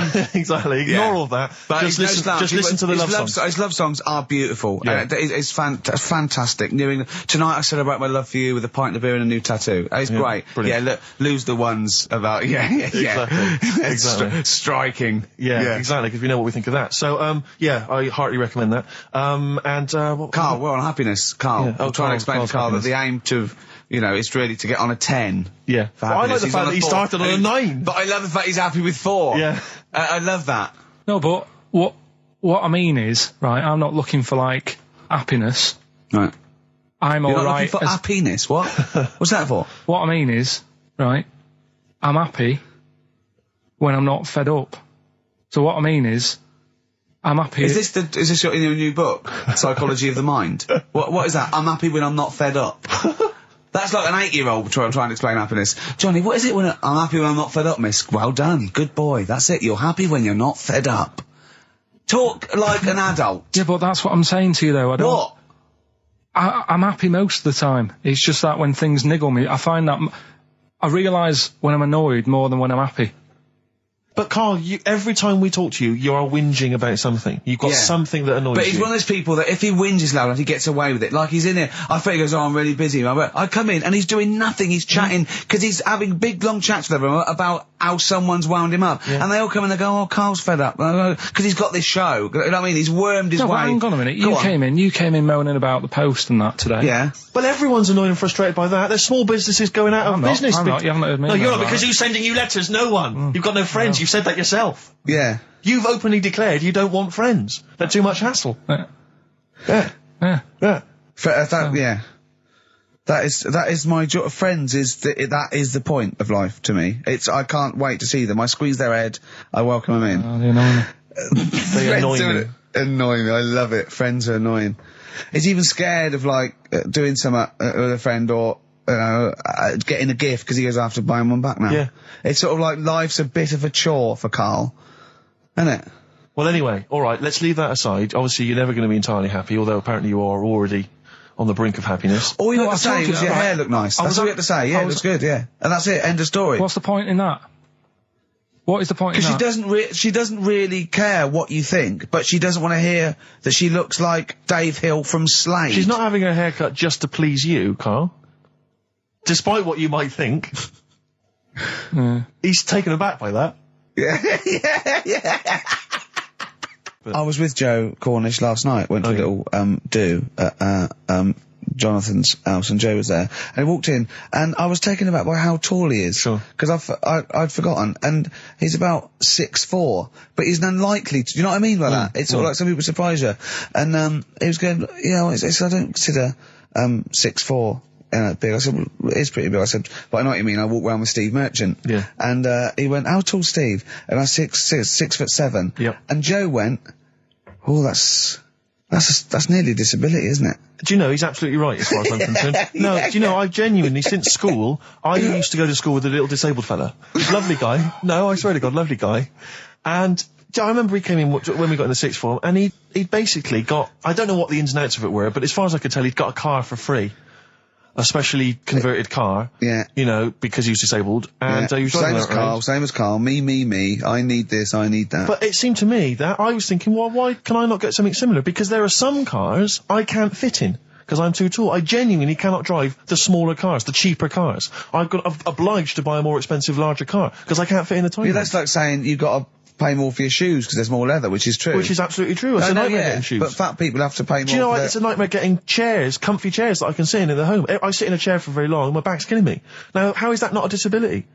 But no, you don't see people like me whinging. But I think tall people, I've read an article that taller people on average, get higher wages through an advantage, or just because they're taken more seriously than little dumpy fellas. Sure. Do you know what I mean? But I don't think I genuinely don't think there are many benefits of being really tall. People seem to assume there are, but beyond the fact that I can reach things down from a high shelf, I know. I don't think there's any real perks. I've seen you hit your head a few times.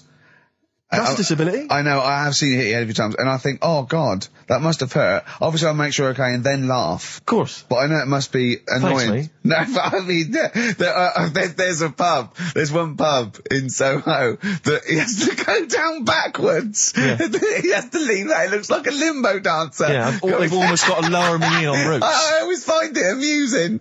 But like, for instance, on a plane, on an aeroplane, I can't get some of the seats, I can't fit in some of the seats. Not in any way, not the way that I could. Because What are you talking? How is that not a disability? There's some seats that people can't afford because they're poor. It's not a disability. That's irrelevant. Don't go on a plane then, because you're poor.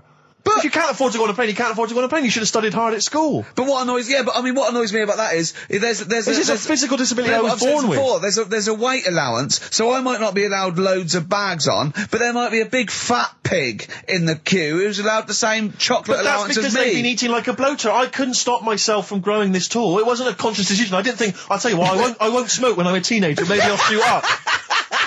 I'll eat healthy. I'll probably add an extra 2 feet. It just kept going. You do eat too healthy. You eat way too many greens. But that's not why I grew to this height. It's a genetic thing, isn't it? Yeah, but if you lived near some sort of pylon or something and just, as I say, smoked from an early age, you wouldn't have been that tall. Don't think when I was a gangly teenager having the piss taken out of me, I wasn't thinking I wish I'd been born near a pylon.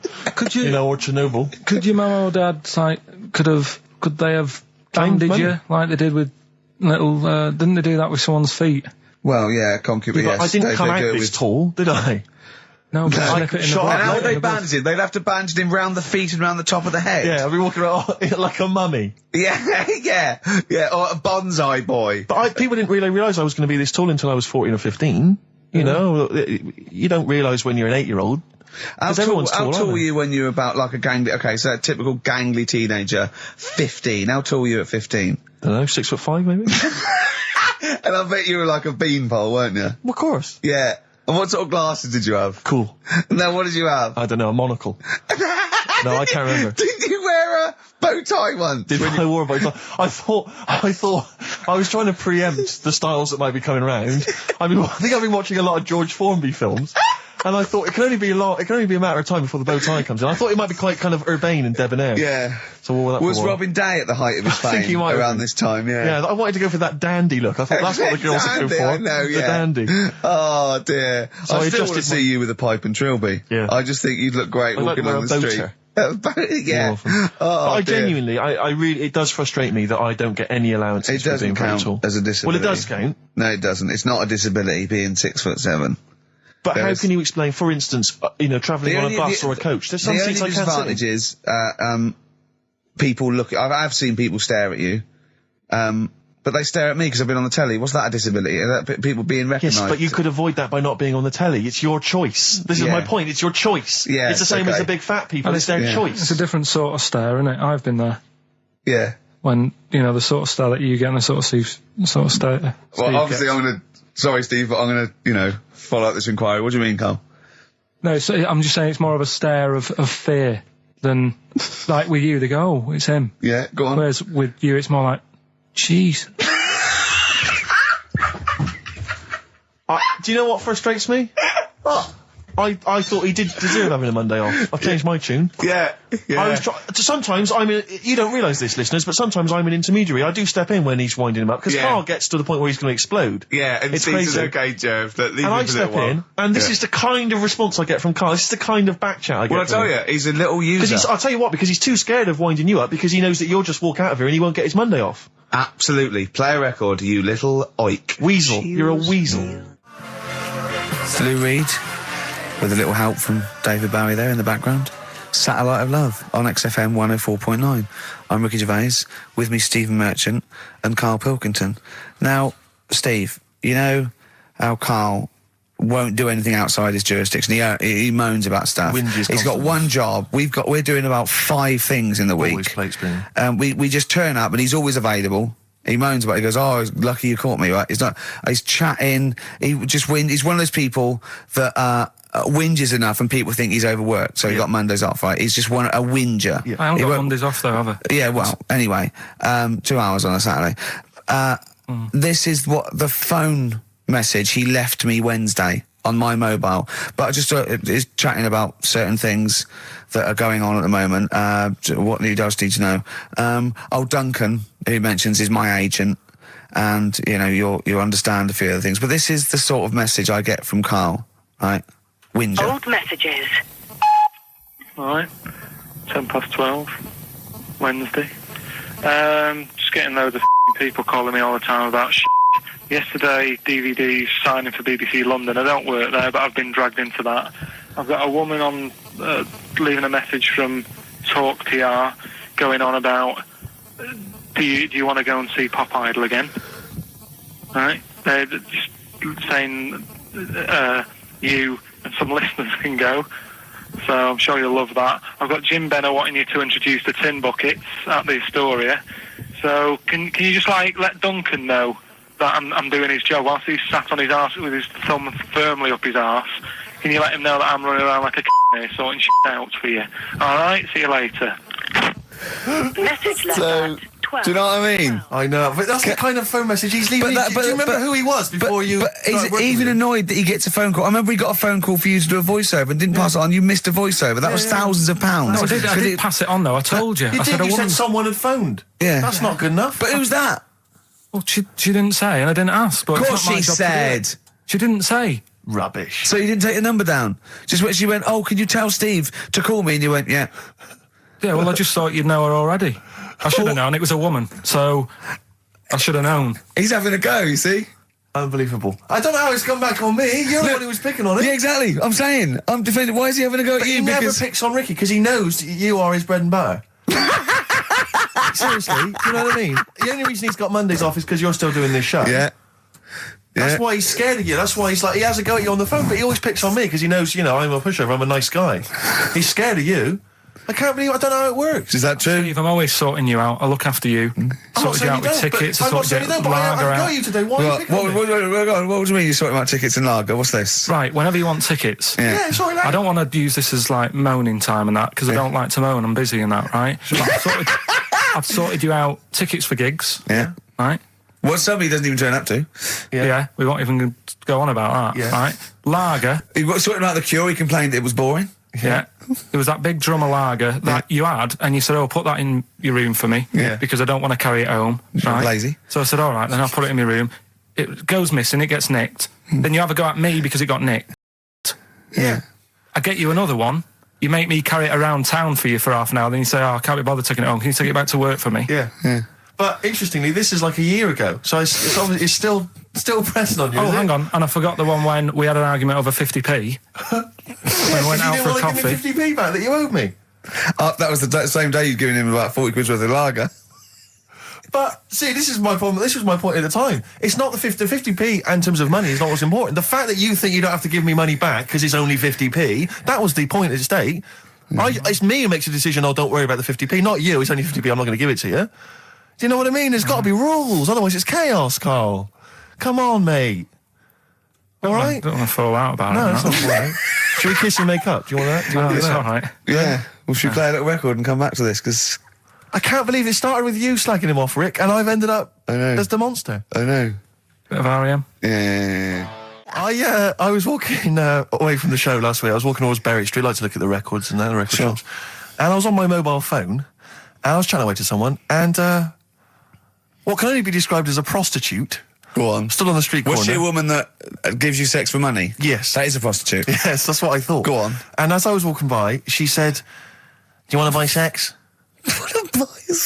Now, You sure it wasn't a market trader giving 6 plums away? No, it was something? definitely 6 for a quid? No, it was definitely Go a on. prostitute. Yeah. And what annoyed me about it, what I wanted to pick her up on something, was the fact that I was on my mobile phone. It's like, So can you she was imagine? rude. Who would what am I going to hang up? Sorry, Mum, can I call you back? I've you just know, had an you know, offer. you say you want me to meet more women. And you know you sent me that 30 quid Exactly. for my birthday? Yeah. Sorry, Mr. Johnson, I'm really excited about the job. Can I call you back? I'm just going to negotiate with a whore.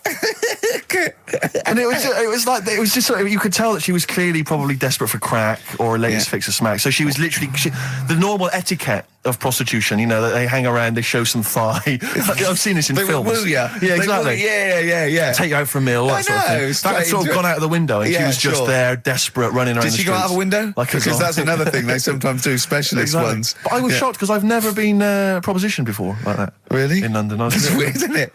Carl, thoughts?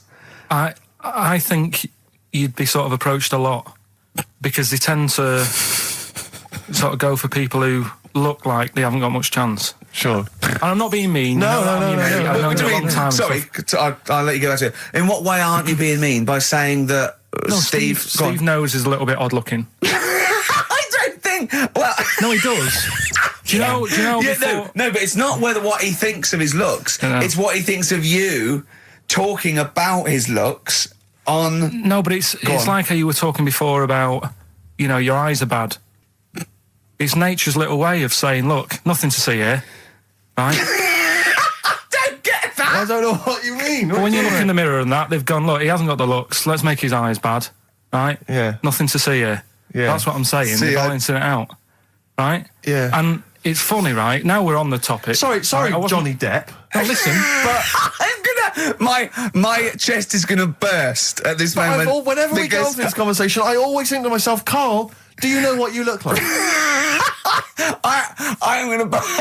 Do you know, seriously, can I be honest with you? You look like, you know, if you've got like a balloon, a hot air balloon, right? Just a little balloon, like a party balloon. If you drew a little face on it, right, and inflated it about halfway, that's what you look like. Right, I wasn't... No, play a record. I don't want to get into this. Listen, It's too intense. now you've got onto this. Let's just nip it in the bud now. I'll tell you something that I wasn't going to tell you because I think it was I don't want to hear it. I don't want to hear it. Right, it was on the tube.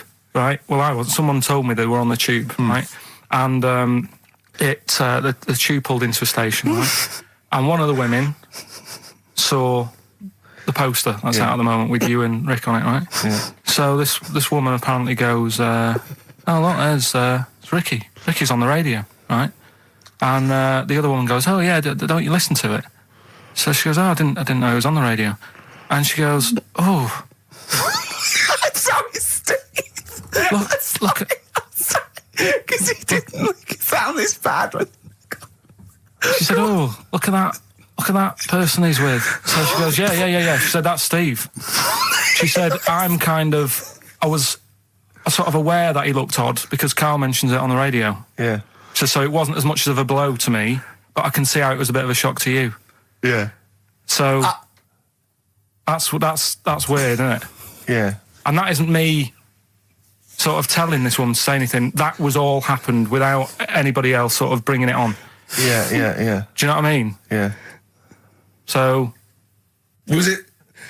Sorry, you seem to be relishing this. Was it because of the little balloon story that made you... I honestly, Steve, I wouldn't have told you, but if you're going to start, having a pop... Yeah. Do you know what I mean? I can't just sit here and take it and that. No. I mean... all mates. Yeah, it's just... Yeah. Well, I mean, I was Shame mistaken to for be Johnny right. Vegas. Steve's got a story about that, if you want to have a go at me. Well, someone just thought you were fat with a beard, which is true. Well, don't have a go at me because he said you look... Well, you started it. No, I didn't. Yeah, you I did. didn't. You were milking it. You were egging him on. I was laughing. You were egging him on. I sort of was. Yeah. But let's not, Oh, it's a good job you've got lots of good mates like Jonathan Ross you can go and hang out with. You don't need other friends, people who've helped you in your career. He's good-looking bloke, isn't he, Jonathan Ross? He's a good-looking fella. Play a record. Radiohead, Fake Plastic Trees on XFM 104.9. Mm-hmm. Someone just emailed in and said, just want to know what you think of that cover of Wonderwall. We told you. We said it was great. Yeah. Listen. But they must have been listening to hear... The song. Yeah. Extraordinary. Although maybe they just turn off... When we start talking. Yeah. That would make sense. That would make sense. I mean, it makes sense in a sort of preserving of sanity type way as well. Objectively, Rick, if you were listening at home, if you didn't know us and you were listening to the show, would you listen to it? Would you bother? I know that's a hard thing to get your head round. It's difficult to say, isn't it? I've no idea. What people coming to this for the first time think. I love you like a brother, but I get sick of you. Yeah. I mean, I get sick of me. Yeah. Sometimes I go up and It's weird you should say that, because someone's emailed in. Yeah. A recent survey's been done by Cheltenham and Gloucester. The most desirable neighbour in Britain. Number 1. Shane Ritchie. Johnny Wilkinson. Oh, right. It doesn't actually give me the full rundown, but David Beckham was in the list. Yeah. Shane Ritchie was indeed in the list. Yeah, he's flying at the moment. As was Ricky Gervais. Really? Well, that's what it says. It doesn't tell me where you came, though. And there was actually a neighbour from hell, and you weren't in that list. Well, I'm a good neighbour. Oh, come on. I am. I'm quiet. I don't keep myself to myself. I never... Do you know what I'm thinking of? What? If it was best friend. Yeah. Now that would be a nightmare. Yeah, exactly, yeah. Most desirable friend. I'm a good neighbour. I'm quiet, yeah. Yeah, I mean, I imagine being stuck in a room with me writing all the time, with me squeaking like a chimp. Unbelievable. Although I don't physically abuse you, I save that to my bald mates like Carl and Rob and that. I just like to squeeze their head. I don't squeeze your head. Yeah. You know what I mean? I think it's because you command a little bit more respect. Ah, thanks very much. Do you know what I mean? You're not that sort of... You're not an idiot. Oh, sure.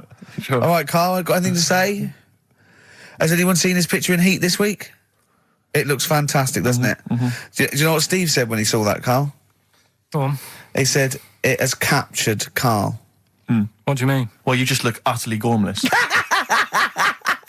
In the picture. It's captured you brilliantly. You know how like a good photographer can do that? You can capture the essence of someone. That's good stuff. It's good stuff. Well, actually, I'm the photographer. Yes, Because it you was a are. screen grab from the behind-the-scenes footage. Well done. So I got that gimpness. I captured the essential gimposity. Exactly. Yeah. Carl. Yeah. All right? Captured it. Yeah, well, I did a little article for Time Out, and I think Boyd from Heat has sent over that screen grab to them, so he might be in Time Out. I'm going to try and get him in every publication. Yeah. For 1 year. It's like Well, you've managed it in the last 2 weeks. Exactly, yeah. It's like a Dave Gorman project.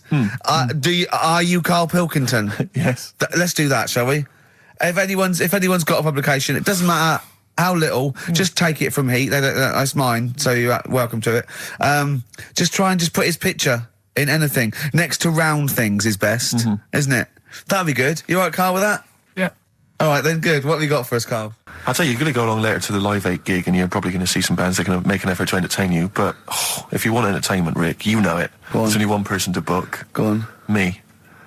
If you know, perhaps something to do, because I'm obviously a top DJ on the radio, but where I really come into my own is DJing in any kind of club environment. Well, you told me you were DJing, I didn't go to it, DJing at a party, and you said the place was rocking. The place was roaring. And I loved it. Carl just said he was there and they weren't. Well, that's nonsense, Carl, because you know very well that when I'd put on a tune, they'd cheer. Yeah, but it was late on in the night. They would have done that, whatever you put on. That's nonsense. No, they were happy and everything. I'm not saying they weren't having a good time. It was your party. It was all right, but they weren't going mental like you're sort of making up. They were definitely going mental. When I put on the Proclaimers, they could not believe their luck. They would have walked 1,000 miles. Was it good though? Were they really? What were they doing? They were dancing, were they? Dancing and that, but they weren't sort of cheering, going, more and all that at the end. What's about? Take On Me came on, big cheer went up. Oh, I don't know to believe. I've been there, done it, Steve. I've been the DJ as well. It might be jealousy. It might be like professional jealousy there. Yeah. I think it's because my fortunes are on the up and these are on the down. You know, we all know famously that he had Pilkington making music, his DJ outfit. Didn't happen. I did enough. I just wanted to do enough to pay for the equipment, and I did. And that was that. But I don't like crowds, do I? But you're safe, aren't you? You're behind the little thing with the flashing lights. But there's still a lot of people and that. Forced fun. Don't like that. It's not forced fun. They haven't got to dance if they don't want to dance. Yeah. Don't like it. It worked. That worked, didn't it? See, panic over. Calm now. You're on holiday soon, aren't you? Yeah. You got to go off early. Well, about how many holidays have you had? Because I only ever have time off when I'm working, like doing another job, like, filming or something. But you seem to have a lot of holidays, just like, and you were sick as well. You were just like, because you had wet trousers, which is a little bit. Do you not care about the job? I mean, I've got to ask because, if I was in charge, I'd worry about your motivation because yesterday we were trying to work out what you enjoyed doing, and we got to Manchester United and moaning. And that is the two we came up with. I don't know where you get the moaning thing from. You're always whinging. About what? Everything. When? When did I last have a moan? Just before we came on air. Right, and why was that? I don't know, I can't remember. Because we were in good mood. We were in a good mood, me and Rick. I'll tell you why. Go on. Because you brought a song in at 10 to 1. Yeah. With a load of effing and jeffing in it. Yeah. And saying, can you edit this? Yeah. But that's your job. You could have brought it in yesterday. No, I couldn't. Why not? I hadn't thought of it. But why are you whinging? That's your job. And I didn't come in 10 minutes before. It was a good 20 minutes before. It just took you ages because you were whinging and moaning to even get started. I'm not being dragged into this. You are always... I'm on my holiday now. Well, not yet. No, you're not on yet. You're still working. Well, that's what's funny. This isn't even work, right? And yet it should be. Compared to what I do in the week, this is a doddle. Well, it's because you're not putting any effort in, clearly. Where are you going anyway? Where are you heading? Cornwall. Yeah? What's happening down there? Well, there's a monkey world. You're excited about that? We'll go and see that. Probably go twice to that. Yeah. Whilst I'm down there. How long are you in for? The whole week? Yeah. Yeah. So, this is with your parents, isn't it? Yeah. Taking them out. Your father, what do you think your father will be up to? What's he going to be nicking on this holiday? Well, There's a lot of tin in Cornwall. Since they've shut the mines. He's just called Suzanne, said they've got there, said it's a nice little place. Mm-hmm. There'll be no towels when you get there. So what are you going to do? What are you going to do? Just going to chill out and sort of like go to the pub and stuff? Yeah, like I say, I mean, all I've got planned is probably probably Tuesday and Thursday at Monkey World. What about Wednesday? What are you thinking of Wednesday? Just wandering around? Just sort of think about, King Arthur and that. Where he was down there, wasn't he? I don't know, but I'll tell you going? something. What town? I don't know. I don't know where it is. Susan sorted it out. Yeah, she's sorted it out. I had you on the phone to her saying, well, pack 2 pairs. Poor woman. She's packing your bags for you. Yeah. Right. But, you'd spend more time at home if Steve didn't come in at 10-2 with a rap record with, like, obscenities all over it. Yeah, well, we'll play that next week. Well, you didn't even get the job done, that's the thing. We can't even play it because you didn't get finishing time. I'll tell you what. Kings of Leon, Red Morning Light on XFM 104.9. I'm Ricky Gervais, with me, Steve Merchant and little Karl Pilkington. Getting excited because it's this special time of the week where he gets to talk about a cheeky freak of the week. Well, just get Rockbusters out of the way, right? Because I've got to put these prizes in the post bag now, so I'm shooting off. Yeah, because you've got to go early. So, I don't know how you do your job. You went to Manchester, you went to Madeira, you had a day off because your trousers were wet and you had a cold, and now you're shooting down to Cornwall, you're leaving early. How do you get your work done? And you've got one job. Me and Steve have got loads of things to do. The man fast let me work. Like I said, the prize is ready and packed up. Here. No one's being affected by me shooting off early. Right? Okay. Are you actually going to be here next week, or are you still going to be in Cornwall? No, you see, there again, I'll be back in time. And in the week, when I go to, you know, Cornwall, see the Monkey World. Yeah, you're 2 days past the Monkey World. That still work. Yeah. That still work? What? What, you're going to interview some of the monkeys? I love that. I love that. You were going, could a monkey live without bones? And so I'm going, Carl, shut the please, just look at the monkeys and eat your ice cream. And that's work, is it? Right. Right, are we having Cheeky Freak of the Week? Do you want to do it? What time have you got to shoot off? Could do with shooting off sort of soonish, Okay. to be honest. This is not radio. Have you ever heard that on a radio show? Chris Tarrant going, I can't shoot off right now. I couldn't get a later train. I know! Why did you get a later train? There isn't a later train. So I couldn't get to Cornwall tonight if I had to. If I had to finish this show, I couldn't possibly get to Cornwall. Rubbish. Of course there's a later train. Oh, I've booked it now anyway. Right, well that's the point, isn't it? Yeah. You're not thought whatever. I don't think the show's lost anything. I think we've still had the, you know, Freak of the Week's coming up now.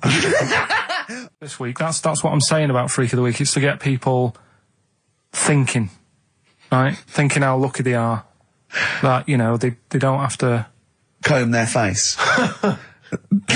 What are you talking about? What do you mean? Freak of the Week is to let people know how lucky they are.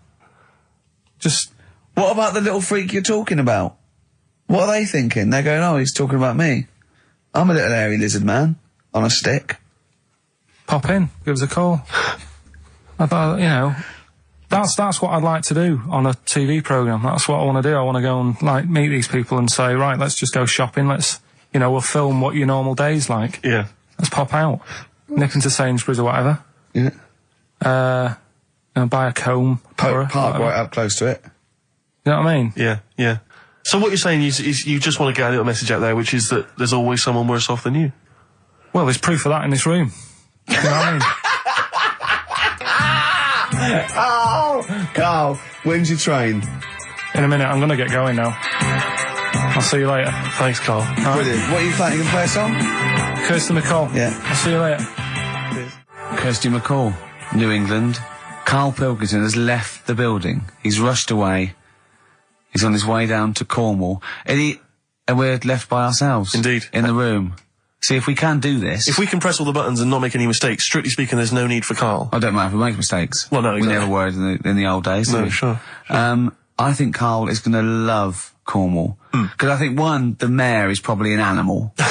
Yes. And I imagine the townsfolk think like Karl. Yeah. Do you know what I mean? I imagine he'll stay there. He'll be made king. Have you ever seen Return of the Jedi?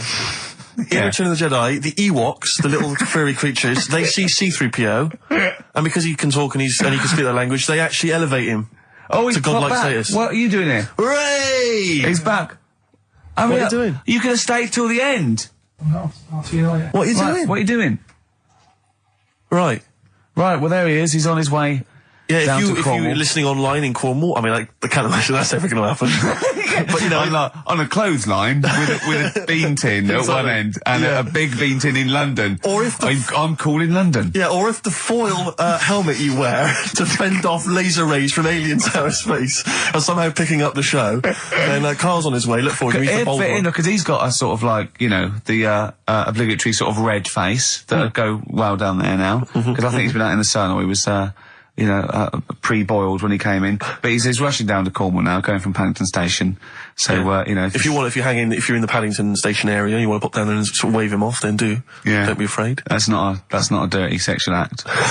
Wave him off. Yeah, I'd love to wave him off. And, call in the week as well, carl.pilkington@xfm.co.uk. Send him anything. Just clog up his email. Yeah. I mean, because he gets stressed at work. So if you can send him 3 or 4 emails each over the next week, so he's got to read them all, but disguise them, don't make them look rubbish, so at least he's got to sort of open them and look at them, or, you know, some of them might be correspondence, so he will, it's, you know, just phone his line as well, just ask for XFM, ask Carl, and leave long messages on his voicemail. Yeah. So if you can, just for us, just for me and Steve, remember it is mine and Steve's show. Carl is merely like, you know, the icing on the cake. Yeah. If Carl can come back maybe next Friday or Saturday or Monday, whenever he comes back, to about 250 emails and 200 voicemail messages. If you put down, when it says, what's the name of the message, the title of the message, if you put monkey news or monkey information, he'll have to open it then, because he'll be intrigued, even if it's not about monkeys. Yeah. Do that anyway. Yeah. Voicemail messages. Leave them long. I like there's information. Disguise it, so it might be important. Yeah. Just so he has to listen to it. I wish I'd give his own mobile out, but, you know, that is just too cool. But anyone can get him at XFM, and of course we've given out his email before, so, I mean, go mental. There are plenty of ways to torture Karl Pilkington. I mean, we're doing all we can on a Saturday. But we're only two people. But we're only two men. You know what I mean? So listen, go berserk. We'll be back next Saturday, and we'll leave with a song for the lovers, song for the ladies, whatever. It's a beautiful track. A song for the sunshine. Song for the Sunshine. It's Lily White by Cat Stevens. And we've done it. We don't need Carl. Definitely not. See you next week, Rick. Bye. Well, there's the darkness. They believe in a thing called love. Carl, do you? This is XFM 104.9. That is my favourite band at the moment. You love them? I absolutely love them. I think they're funny. I think they're straight down the line with a little bit of tongue-in-cheek. Brilliant. Did you see them on Jules Holland last night? I didn't, sadly, no. Brilliant. Were they good? Yeah, absolutely jumped. Oh, I mean, Jules didn't know what to do. was he playing some Boogie Woogie? They wouldn't let him play Boogie Woogie over their song. That's what I mean. That's why he stayed back. But I can't imagine it was very good. Then. He shook the. I'm surprised you say they were good. Jules wasn't thinking. I mean, I thought. Hold on, this is missing something. Yeah. This is missing someone from Squeeze vamping over them. Exactly. But they did well without him. Extraordinary. Yeah. Well, here we are. Then we're back. XFM 104.9. Carl had to leave early last week, but you stay to the end this week, mate? Or Yeah. Yeah. You don't need another holiday. Oh, he started already. I mean, Steve's made you look like a bit of a twat already, and it's only 1:05. But the only reason you don't go on holiday is because you have to spend money. Oh, and he's gone straight back. Well, He's gone straight back. I can't come back to that. Oh, it's just dynamite. It's just absolute. That was Although searing. the last holiday Steve had, he sort of found a third world country so he could live like a king for a week. It was Cuba, wasn't it? Going to Cuba, amazing. We can almost rule the place. If it weren't for Castro, I'd have been in charge. Kind of cash I was flashing around. I mean, they do anything for $1 over there. It's extraordinary, literally. I mean, it's amazing. Yeah. Oh, definitely. And I went to Kenya before that. So he thought, and the prostitute said no. You were going. Yeah, well, it was $2. I mean, I'm not made of money. Do you have a good holiday, Carl? Yeah, it was all right. It's all right. Went down to Cornwall. Now Tell you're you going what, to the monkey some odd sanctuary. people down there, Steve. Well, don't look at me. I'm not from Cornwall. Well, you're from that sort of area. Well, not really, but never mind. Genetically, he means. Right. They're weird. Well, you must have slotted right in. What are they weird? What do they look like? Just all sort of odd people. A lot of old people, but not just old, sort of messed up old. What do you mean messed up old? You can't just say that. There was a woman with a funny neck. Okay, in what way was it funny? What did she have a funny neck? If you were writing an essay, you wouldn't say there was this woman with a funny neck. How would you describe it? She sort of had her head like pointed down all the time. Like that. Don't do it. It's his radio. No, but just for you, I do like that. Yeah. Walking about like that. Yeah. Okay. Right. So brilliant. I don't know. I was saying to Suzanne, what happened, you know. What do you think? Because Suzanne knows everything. That's the good thing about her being with you. You just ask her, what happened to her? And Suzanne goes, Carl, I don't know. Yeah. I haven't been here before. Suzanne, your girlfriend, or mummy as you call her. Oh, sparks are flying. Yeah. I got a little bit of chocolate. Can you just lick a tissue and wipe it off? Oh. She said it might have been like, because back in the olden days, they carried stuff on the... The olden days? What do you mean the olden days? This woman was probably, what, 50? No, she looked about 70. Yeah. But like I do on Cheeky Freak of the Week, right? I always turn it round and we get like something good out Something of it. positive, yeah. I said to Suzanne, I bet she finds a lot of money. Yeah. Always staring at the ground, yeah. Oh, So dear. it was always good. So, you're Maybe back... she just had new shoes and she was admiring them. Yeah. Did you think of that? Before you point the finger and judge? Or a necklace was too heavy.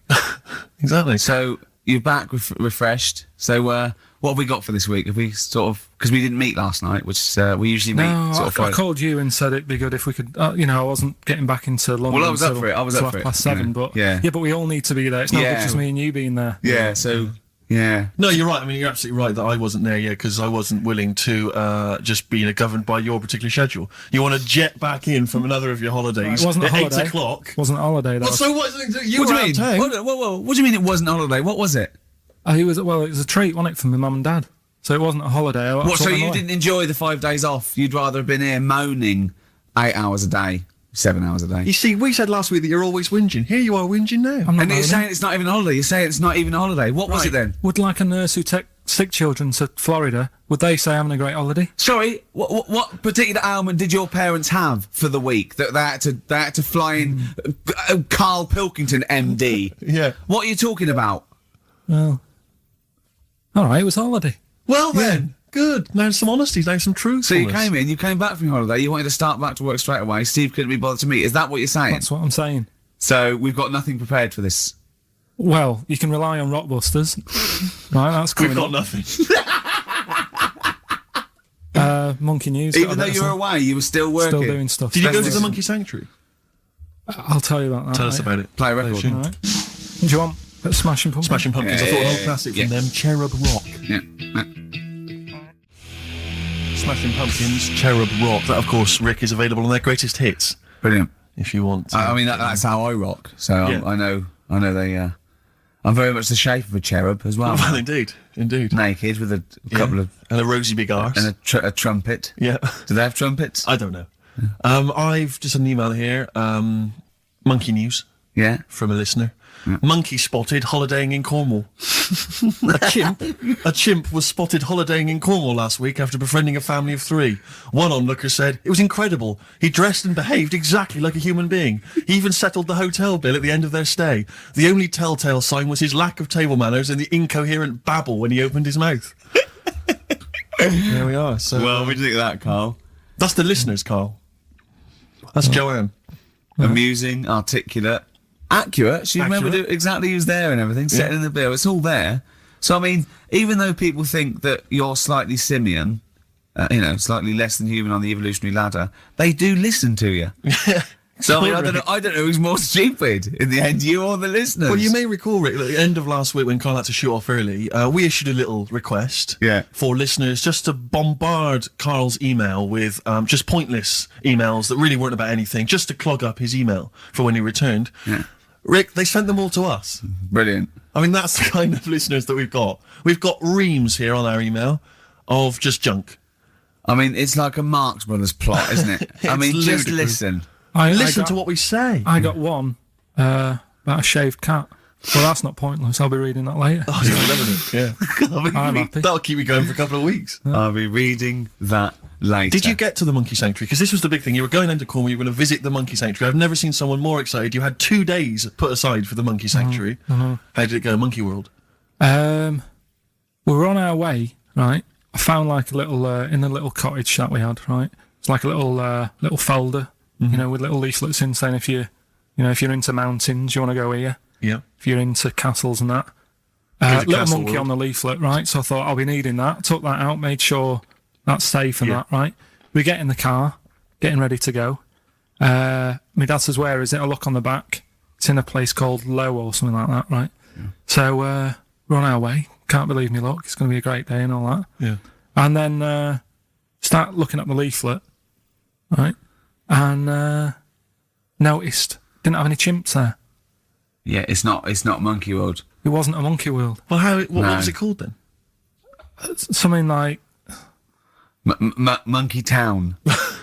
yeah, it was just it had like woolly monkeys in it.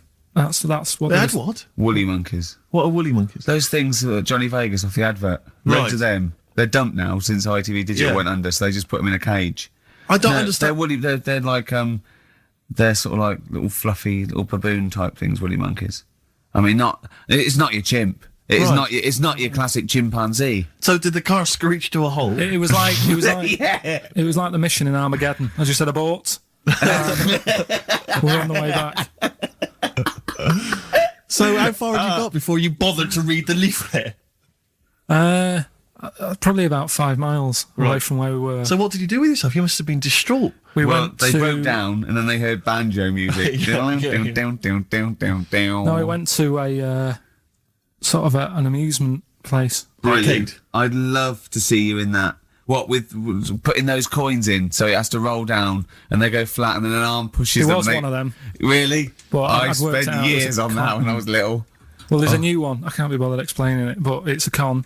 We went to this place, right? My mum and dad had been there before, and they said, you'll love it. It's brilliant. It's got like a war bit in it. A war bit, right? Yeah, like, because they know I'm into tanks and stuff. Yeah. So you'll be loving that. So, sorry, I didn't know you were into tanks. No. Well, they're alright. Brilliant. It's gone from one of his childhood passions to they're all right. I know, yeah.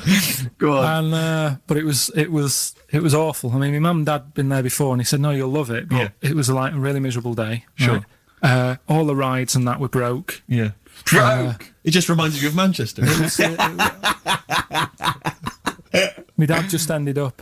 He was more interested. There was a really fat family there. Well, presumably he was breaking into the machines, trying to scoop off the cash. I like the fact that those poor fat family were going, why are those people looking at us? Yeah. Oh, do you want to ride one? No, but we're not a ride. They were massive, and he just like, look at that, look at the state of that whole family. Yeah. Just fat. Bloaters, yeah. All right. No, but because fat, there's no need for it, is there?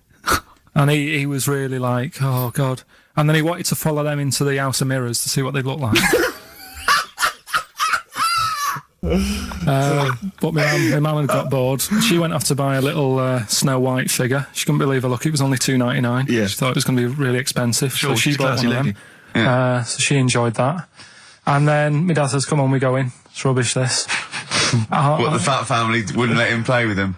So he just said on the way home, he said, I can safely say that I never want to go there again before I die. So that was that. And then we went home. Why would he ever give you that information? In case it was like a secret birthday present. Yeah. Oh God, what if they get me a trip to here? Or if he's in a coma and you go, I'll tell you what, bring him out of it. That fat couple. yeah. By his bedside. Yeah. But Suzanne said she now realises why I am the way I am after spending like a week with them. Well, they told her that they dropped you on your head as a kid, or no, just like the way they act and that. right, yeah. They were saying things like, Suzanne, so why is the moon out at night and the sun in the day? Oh God. Yeah. Oh God, there's three of them. Suzanne, can you tie my shoelaces again? It was the bit when my dad said, "Don't waste money on a coffin for him. Just put him in a bin bag." Your father said that about himself. Yeah. Oh, that's a great idea. I'm glad you mentioned that, because That is great. that gives me an idea. Saves a bit of money. My dog. Nelly, Ride With Me. That's featuring City Spud. I don't know if you're aware of that, but there we are. Good, nice summer tune. Carl, tell Steve what you just told me when Steve was in the toilet then. Right. I'd just been away with my mum and dad and that. And one of the things I always like doing is having a good chat with my dad about stuff he got up to when he was a kid and that. Yeah. Right, because he got up to loads of stuff, and every time I see him, he tells me something, and I was like, why are you just telling me that now? It's brilliant. Yeah. Right? So, I mean, to me, he's kind of like Ronnie Biggs or someone. He's just the most extraordinary kind of. well, this happened. Right? I can't remember. There was a delay yesterday. There was problems on the Paddington line, and he was saying, "Oh, trains aren't what they used to be." Sure. He said, I was looking. They used to be horses, didn't they? Well, he was looking in the booklet, and it was saying how you can have your bags collected if you want, but it costs you £5. Yeah. So that's outrageous. Sure, of course. Right, so he said that's the problem with this country. We've got good with computers and that, but when it comes to like getting service, it's gone out the window. Yeah. Right? So he said, when I worked on the trains, and he was going on like this, that and the other. So I said, oh, I didn't know you worked on the trains. He said, yeah, when I was 18, right, it was his job to get the coal, right, and chuck it in the engine. Right? And one day he's in Grand Central Station in Manchester, which is now the GMEX Centre. Right. Right? And that was like the main station. And he was in there. The fella who should have been sort of driving the train, right? He said, oh, I'm just nipping to the pub. Sure. So you just stay here, keep the engine topped up and stuff. Yeah. So he's like, yeah. For a quick getaway. Yeah. Right? So the fella goes in the pub, and my dad's in there, putting the coal on. He did his bacon and eggs on a little shovel. Yep. And anyway, fella comes up. He says, right, can you move the train forward now? Oh, blimey. So he was like, oh. So he didn't want to say, oh, the fella's in the pub, because he'd know, he'd say, what's he doing in the pub? He should be working, right? So he said, yeah, no problem, I'll sort it out. Right, so he puts it into gear, or whatever you do on them trains. Sure, right? puts it into first, yeah. Starts going forward. Now, people who don't know about trains, something that I learnt is if you're carrying a load of coal or whatever on the back of it, they don't have brakes on each carriage, right? It's only the engine that has brakes on it. So when you pull the brakes on the engine, the whole weight of what it's pulling is pushing you forward. Sure. Right? Yeah. So he doesn't realise this though, because he's just used to cooking bacon and eggs and chucking coal in. Of course, the thing, yeah. right? So you've got to slam the brakes on sooner than you would normally. Yeah. Well, you have to anticipate it, I suppose. Yeah. But he didn't know that, so he's pulling in, he's thinking, right, Well, I'll put the brakes on now. Yeah. Right? Puts the brakes on, the train just keeps going, he's going, oh god, it's not stopping. Sure. It ploughs right through the signal box. Right? Loads The of baboon damage. pulling the signal to know what to do. Yeah. Loads of damage done. Apparently, if it was today's money, it'd be about £3 to £4 million worth of damage. It shut the station off for 4 weeks. But he didn't lose his job. The fella had lost his job, the one who was in the pub. Yeah. He said the funny thing was, he said like £4 million worth of damage. He did his ankle, his wrist in. He had 3 weeks off sick and got paid. So it's brilliant. So I love your family. It's extraordinary. The Pilkington gene. weird, isn't it? I'd like to see a documentary following you and your family. You'd have to get the family involved. No, the sort of stuff my dad goes on about. They'd never put it on telly.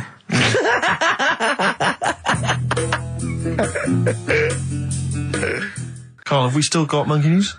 We've got monkey news coming up. Now, you must be disappointed because you didn't make it to the monkey sanctuary, but you still managed to scrape together monkey news on your holiday. Yeah. That's So I impressive. found some of that. We've got... How do you get so many breaks and holidays? Because you went away with Suzanne's parents. You've just been away with your parents. That's a couple of weeks, 10 days. So that's probably about 3 weeks in all. You had that. You went to Manchester. You had that day off because your trousers were wet. I mean, and I suppose because you've only got one job, and I've got a lot more. This is just one of my jobs. But I mean, don't you ever count your blessings? Go, God, thank God, I can have time off. I don't work too hard. I'm not stressed too much. No. It's just all to do with when you do work, do a lot. So I get a lot done. Yeah. What do you mean? I'm always doing stuff. I mean, even though when I was in Cornwall, right, I'm sat there on the grass. I'd love to just sit on the grass. Oh, yeah, you're too busy. Chill out. I know, yeah, well, you know. Me dad and Suzanne are playing crib, right? I'd sort of fallen out with him at Your that dad point. and Suzanne are playing Why did you crib. fallen Because out you with did live who? in the 1940s. Yeah, why had you fallen out? Because with crib, have you ever played crib? Yeah, Right, you've got to be pretty good at maths. sure. Well, you've got to make your cards add up to 15 and all. Well, yeah, I was just gonna correct you on you've got to be good at maths. Yeah. What? Algebra, quantum physics, what? No, just adding up. Adding up to 15. Brilliant. I mean, You can that's- almost do it on your fingers. that's- You could in Cornwall. Yeah.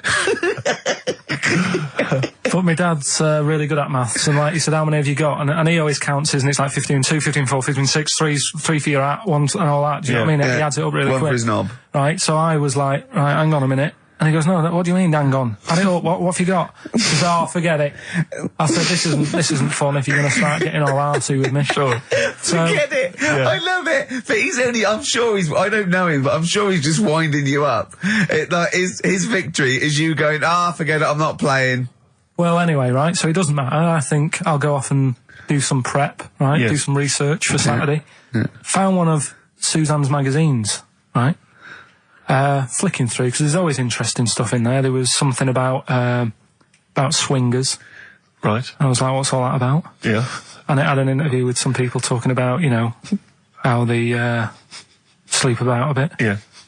And I thought, if my wife looked like that, I probably would. Because there was a few pictures of them, and they were all pretty ugly. Yes. I thought, right. So I took that in, soaked that up, thought, there you go. Carried on reading. There was a bit in there about how women still have crushes, right? Yes. And the woman was going on about how she's 38, right? But she still fancies Chris Martin from Coldplay. And, even though it'll never happen, she's still got that little bit in her head Yeah. that thinks one day she'll leave Gwyneth, right? And end up with her, right? Right. Anyway, so I'm thinking this is a bit boring, but I'm flicking through it all, and Is this a Rockbusters clue? no, right? And I read further on, right? And she said, you know, I like to go out with my mates, and we come up with lists in pubs of people who like, oh, you know, they'd be nice to go out with. She also came up with a list of unlikely lost objects, I think she called them. Yeah. Guess who was in that list? Ricky Gervais. Think again. Karl Pilkington. Right, next one. Johnny Vegas. Said, lanky co-writer. Rubbish. Lanky co-writer. What do you mean lanky co-writer? Well, do I need to say any more? He said, hang on, wait a minute. Let's not talk about... I don't know why you're laughing at my expense. I'm an unlikely lost object. yeah, But yeah, what was it called? The list? The unlikely lost object Yes. list. You were in there, right? Who else was? Well, you weren't in there. Richard Madeley, Fine. Yeah. He's a good-looking guy. Alistair Campbell. Brilliant. Another handsome dude. What are you talking about? You think I'm ashamed or embarrassed about that? I'm proud of it. What magazine was it? I need to buy a couple of copies. It was. Need to get a t-shirt made. Yeah, and did she leave her number? Yeah. What magazine was it? I'm just out of interest. I think it's called Red. Yeah, sure. Yeah. But now you've dissed those people that are putting themselves in their swingers because you've said they're ugly. So now we know what magazine it is. People are going to look at that. People are going to look at that poor woman, and they're going to know you think she's a hog. No, but I think they even know. Was there a picture of the woman who'd know. drawn up the list of unlikely lust objects? Mm-hmm. What was she like? I wouldn't waste my time. Thanks, mate. I know you're on my side. Cardigans. You're the Storm on XFM 104.9. Well, nearly the end of the show, but we wouldn't let them down, would we? You know what it is now, don't you? Oh, chimpanzee that monkey news. All right. Now, whilst I was in Cornwall, I wasn't online. I didn't have the internet, so it was like, oh, what am I going to do? And I didn't come back till yesterday. I thought there's loads going on that I don't know about in the monkey world and stuff. I was hoping to get some from the zoo that I was meant to be going to. Of course, that didn't happen. So I said to my dad, do you know anything about monkeys? Or have you got any stories with monkeys? Brilliant. This is what Trevor McDonald does. Turned out... 9:45, he goes, got nothing. Dad, anything happen? You got anything politics? Anything politics, Dad? No. This isn't monkey news, I'm just giving you this free. Yeah, brilliant. Turned out one of his mates used to have a chimp. Right. What do you mean one of his mates used to have a chimp? Well, two of his mates. Oh, sorry, yeah, I was thinking it sounded a bit far-fetched living in Manchester, like. But if there was two of them... He had a chimp, had to thump it in the head. For doing what? Answering back? Oh, God! Tried it on with his wife. Had to thump it in the head for trying it on with his wife! I love it. It's a proper fist fight in a pub in Manchester. Oh. I'd call him up, but he's one of them who, like, swears all the time. Right. Oh. I mean, it'd be good to get him on and just... Let's interview him. Can we not interview him pre-record? We can bleep out the swear. I'd love to hear his do story. a lot of work, that. Yeah, well, we're not scared of work, No, are we, I mean, Steve? I'll get myself if you can't be bothered. Yeah, Oh, have a word, I'll sort it out. Yeah, try and sort that out next if we week. sort that out, yeah. Well, don't tell us the rest of the story then. Let's let him say in his own No, words. but there was another one as well. When you say you can get him on, but he swears a lot, you mean the monkey? I'm assuming he's more coherent than your dad's mate. But there's him, and there's some other fella who he knows who had a funny name. I'll have to find out, because you'll love his name. But he was a drag artist. Yeah. And, I think he said my dad went round one day, I don't know why, right? Went around there, knocked on the door, chimp answered. Carl, I don't know what you're doing, mate. I don't know where this place you live, next door there's an horse in the front room. There's chimps running round. Mad. Anyway, Chimpanzee! Is that it? Is that the end of the story? There's a chimp answering the door and that's the end. You sure it wasn't a drag artist before he'd shaved? no, Sure it wasn't your gran? Because I like the really airy ones that decide they can be female impersonators. Yeah, your gran. Oh, proper rock band. Best band since Thin Lizzy, The Darkness. Well, big words. Growing on Me, XFM 104.9. Bit rash, I think. R. Gervais, S. Merchant, K. Pilkington. With a little bit of I know for a fact that Steve is getting a little bit sick of Carl's attitude. Oh, his attitude's appalling. I quite like it though, because it's straight away friction, and he's sort of like, you know. To be fair, I genuinely don't think I'm the culprit in this. I think I come in and I just ask him a simple request. Yeah. And immediately on my back. Whinging, moaning, whining. I don't know if there's any evidence. Well, it's funny you say that actually, because in a survey, it came up this week. It's quite extensive. Mancunians take more sick days than anyone else. Mancunians take more sick days than workers in any other city in Britain and Ireland, according to Manchester-based employment firm. Survey by Peninsula found employees in Manchester take 11 sick days per year, whereas closest rivals Edinburgh and Dublin take an average of 9. Liverpool, Newcastle, Birmingham, Cardiff only 8. Is Reading mentioned there? Or no, Bristol? it's not even in there. They don't take days off. London is only 7. So the point is, I mean, I don't know you can take anything from it, but if you were an employer and you had a Mancunian and a Liverpudlian and they were equal on everything else, but you really couldn't afford them to be away, Liverpudlian's going to probably be away for 8 days. Sure. The Manc's going to be away for 11, phoning in sick. And so what can you, I mean, just analysing the data there, what would you extrapolate from that? I really don't know. I mean, call in if you've got any clues, or email us in if you've got any. I don't know why I think maybe, I don't know, Mancunians. I don't really know many people from Manchester. Well, I only know one, but I know he was off sick because he put on wet trousers and he got a cold, I think. Yeah, well, he just said he was, didn't come in for, he left early as well once. Yeah. But I don't know. I mean, that's the survey. I don't know. I mean, it's evidence because it's statistics, so there you go. It's guaranteed evidence that's proof. Any thoughts on that, Ricky.Gervais at xfm.co.uk? I mean, oddly enough, you're from Manchester, Carl. Yeah, I am, yeah. What are your thoughts on that? On what, sorry? No, on the survey. Wasn't really listening. Sure. Well, Mancunians take off more sick days. They call in sick. I mean, presumably spuriously. Yeah. I mean, because they've got the same body. They're biologically the same, so... they're obviously making up. They're lying. Yeah, some of the days. Maybe there's just the 3 extra they're making up. Yeah, they're moaning. Probably because we work a lot harder than the others, so we're tired, so you're sick, so you need time off. Probably. Seems unlikely. I mean, the Scousers, to be honest, take them on, let them work in your office. But you know how many computers are going to go missing? Right, that... So offensive. Is offensive. Right. This is a survey that proved you just made that up. You just carried on the myth that Liverpudlians thieve. Now that's not true. That is not true. Well, it's not. Well, some of them do. There's been no survey that you're more likely to thieve if you're from Liverpool than if you're in Manchester. So that hasn't been proven yet. So all I've got is the evidence from a survey of, I think, 3,500 people. It's proof that Mancunians take off more sick days. XFM 104.9. This is April Come She Will by Simon and Garfunkel.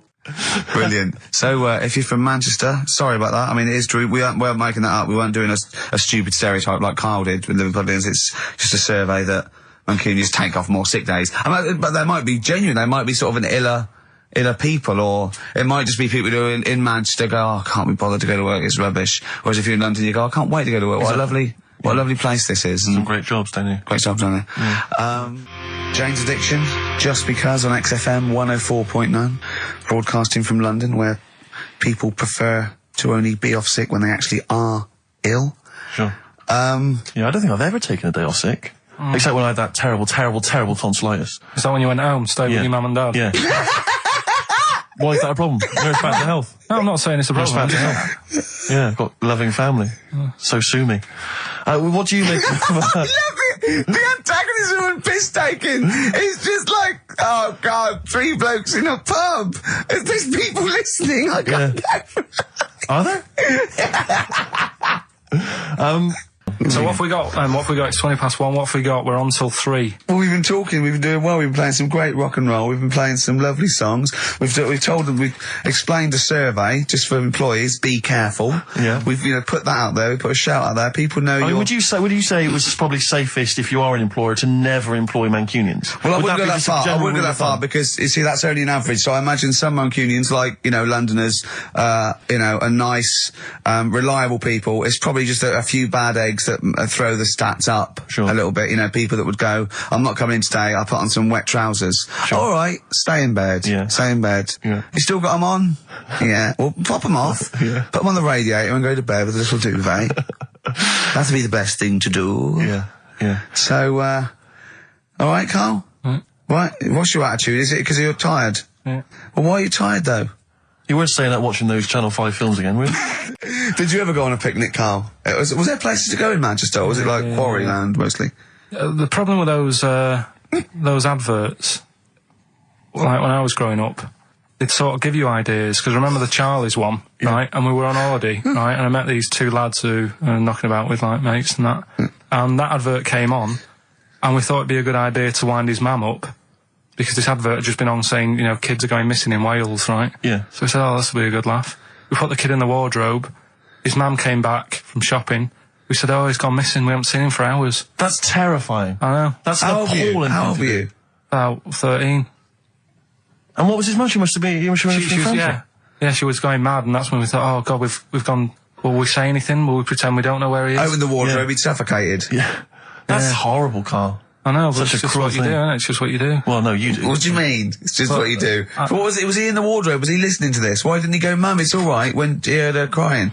No, she wasn't crying, she was just panicking and, like, screaming a little bit and that. Screaming a little bit. Okay, we'll tell her when the screaming starts. Exactly, yeah. And then, what's the other thing? Like, on the same, like, you know, all this was going on when I was growing up. And, one time we're on holiday, and my mum said, right, if you're going on the beach, it's a big beach. But, you know, if you're going to go out and play there, I need to know where you are. So what part where of the these beach you're going bells? to. Where this cowbell around your neck? She gave me a balloon. Good Give you idea. a balloon. A balloon, and it just, you know, sort of attached to my arm, so wherever I was playing in the sea and that, you can see the balloon and that. Brilliant. But then the problem was, everyone else thought that's a good idea. Come on. And it was just like loads of kids with balloons and that. Oh, I ruined it. So that didn't work. Yeah. Had to bin that Sure. idea. Yeah. This is what we were talking about, actually, weren't we? We were talking about the fact that you're quite proud of the fact that you've got no formal education, really. And yet you've pulled yourself up from the bootstraps. Yeah, well, I know people who've got results and that and don't do anything. Sure. Do you know what I mean? They're on the street. So I've used all my energy as I've got older rather than burning myself out as a kid. Right, yeah. Do you know what I mean? Sure. So I don't know if that's advice. Should we advise that to young kids out there? Don't take exams, don't work at school. Just, you know, move away from Manchester and get a job on XFM. They'll employ anyone. Yeah, you get an hour's lunch break, you're away by 5:45. You need no qualifications to And work for XFM. because you don't have to think for yourself, because your boss tells you what to do, you can have some time off to go shopping for hobs and shower units. He's all right. He's a good boss. Yeah, I know. He'll let me have next Saturday off. He knows how tired I am. How many Saturdays has he had off? He's going away again. I mean, he's had 2 holidays. He gets 26 holidays, 6 days a year. 26 days a year. It's unbelievable. He was sick because he put on wet trousers. Yeah. And now you're going down to Hastings. Are you leaving early? Because you left early last time, didn't you? No, I wouldn't do that again. Now, what are you going to Hastings for? Just having a break. The Verve. And lucky man. That's for Carl, who is a lucky man.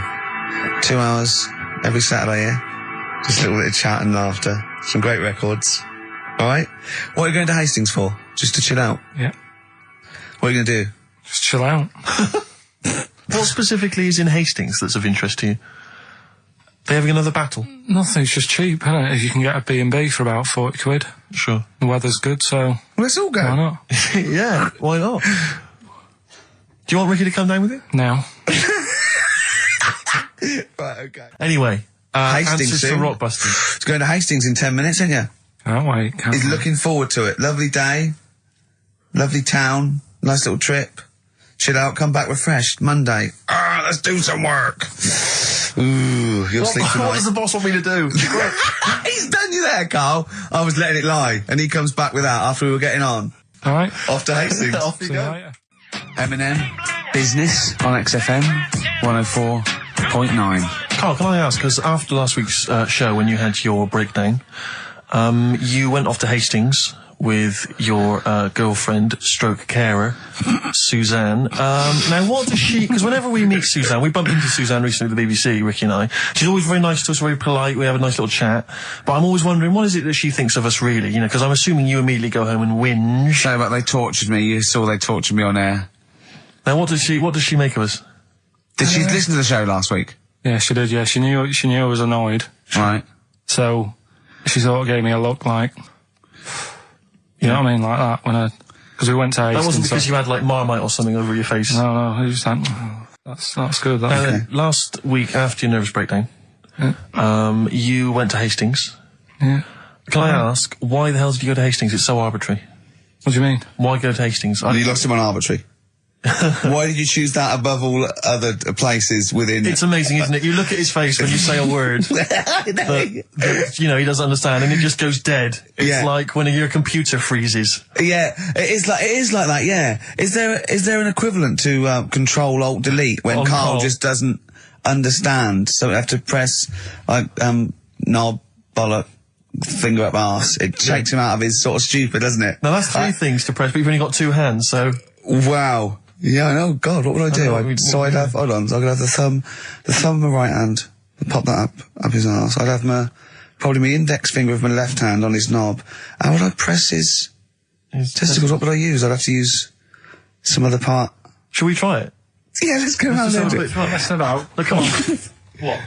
Sit I just think it's time you had a little kiss. Sit down. No, you've been so well. I've already had a little, What happened, Carl? He loves it. I'm just going to give you a little kiss. Just for the webcam. Right, hurry up then. All right, on the lips. No, on the... Come on. Oh, God. I love it because he hates it so much. You wouldn't get that Radio 1. But maybe I could have kissed Chris Moyles. What? I could have kissed Chris Moyles on Radio 1. Milesy. Give Milesy a little kiss for all his good work. Do you enjoy that? Yeah, it's good, yeah. What happened to Chris Moyles' show? Is he not on anymore? On the TV? Yeah. No. Turns out he was too fat and talentless.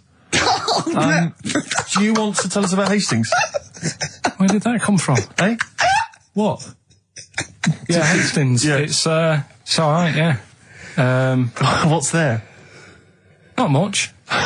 It's just one of them Is there places... Yeah, it's good. I think that's what's good about it. Nobody knows, right? Because last weekend it was roasting and you saw pictures of Brighton and it was heaving. Yeah. Right? Hastings, hardly anyone there. And yeah, it's got a nice little beach. Yeah. Sand? Sandy No, beach? pebbles. Well, that's alright, isn't it? You don't want the sand. Why does he want sand? Of course you want It's sand. a little bit, doesn't it? It's a murder building a sandcastle. No, you just sit there. You can't walk on pebbles, can you? It's, What do you mean? Well, it's all kind of, it's sort of a bit, you know, dodgy It's underfoot. alright. The only annoying thing is, right, it's one of them places that it's great to visit for a day. Yeah. But I wonder how people who live there get by. Why?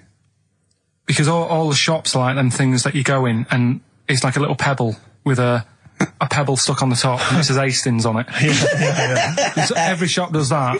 If you want bread and milk, You're done for. it's murder. Yeah. There must be a supermarket. I didn't see any. Seriously, it's all novelty things like that. Yeah. And then when I got back into London... Their houses. Yeah. Just covered in pebbles and, like, seashells and stuff. Oh, not rock for tea again. But the funny thing is, right, it's the first time I sort of noticed somewhere like that when you go, what do you do if you just want some Brillo pads or whatever?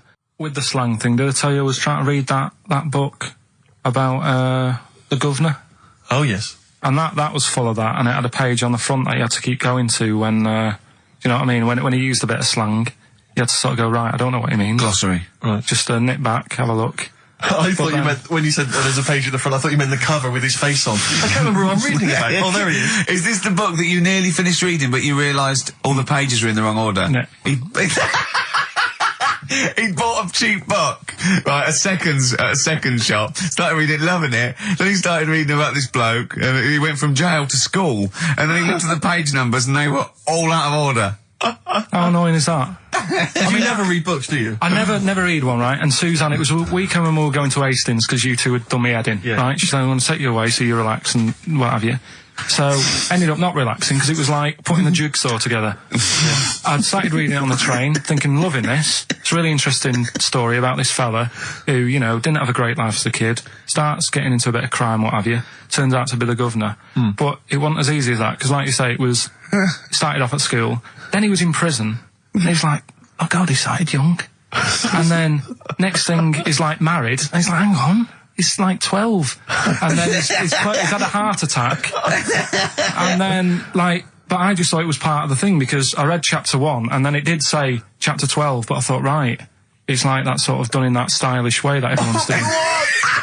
What kind of a biography? Look at that, it went Starts there. messing with the medium. I was born in the East End. Take one onion, add some, this is But it's the idea that an East End villain's going to write his autobiography, but think, I'm just going to play with the form a bit. I'm going to get quite postmodern with this. No, but you know He's what I mean? barely able to write, probably. Yeah, Oh, but they you did it can say that about him, Steve. I wouldn't. I think he's an educated man. Go on, next, Carl. But yeah, just because it was like 2 for a tenner, that shouldn't be like, oh well, you know, you got a good offer. So No, that's rare. I'm sure the bloke selling it did not know that the page was out of order. Let's face it, Carl. You read it and didn't realise. Yeah. So you can't really blame him. You got almost half the way through before you realised. I know, Yeah. but anyway, you know. Still, that'll teach you, and that's put you off books for life, hasn't it? Well, I don't like getting into books now. I just read snippets of information. Play record. Play record. No, I was just going to tell you about a bit of information that I was reading. Okay. And I can't.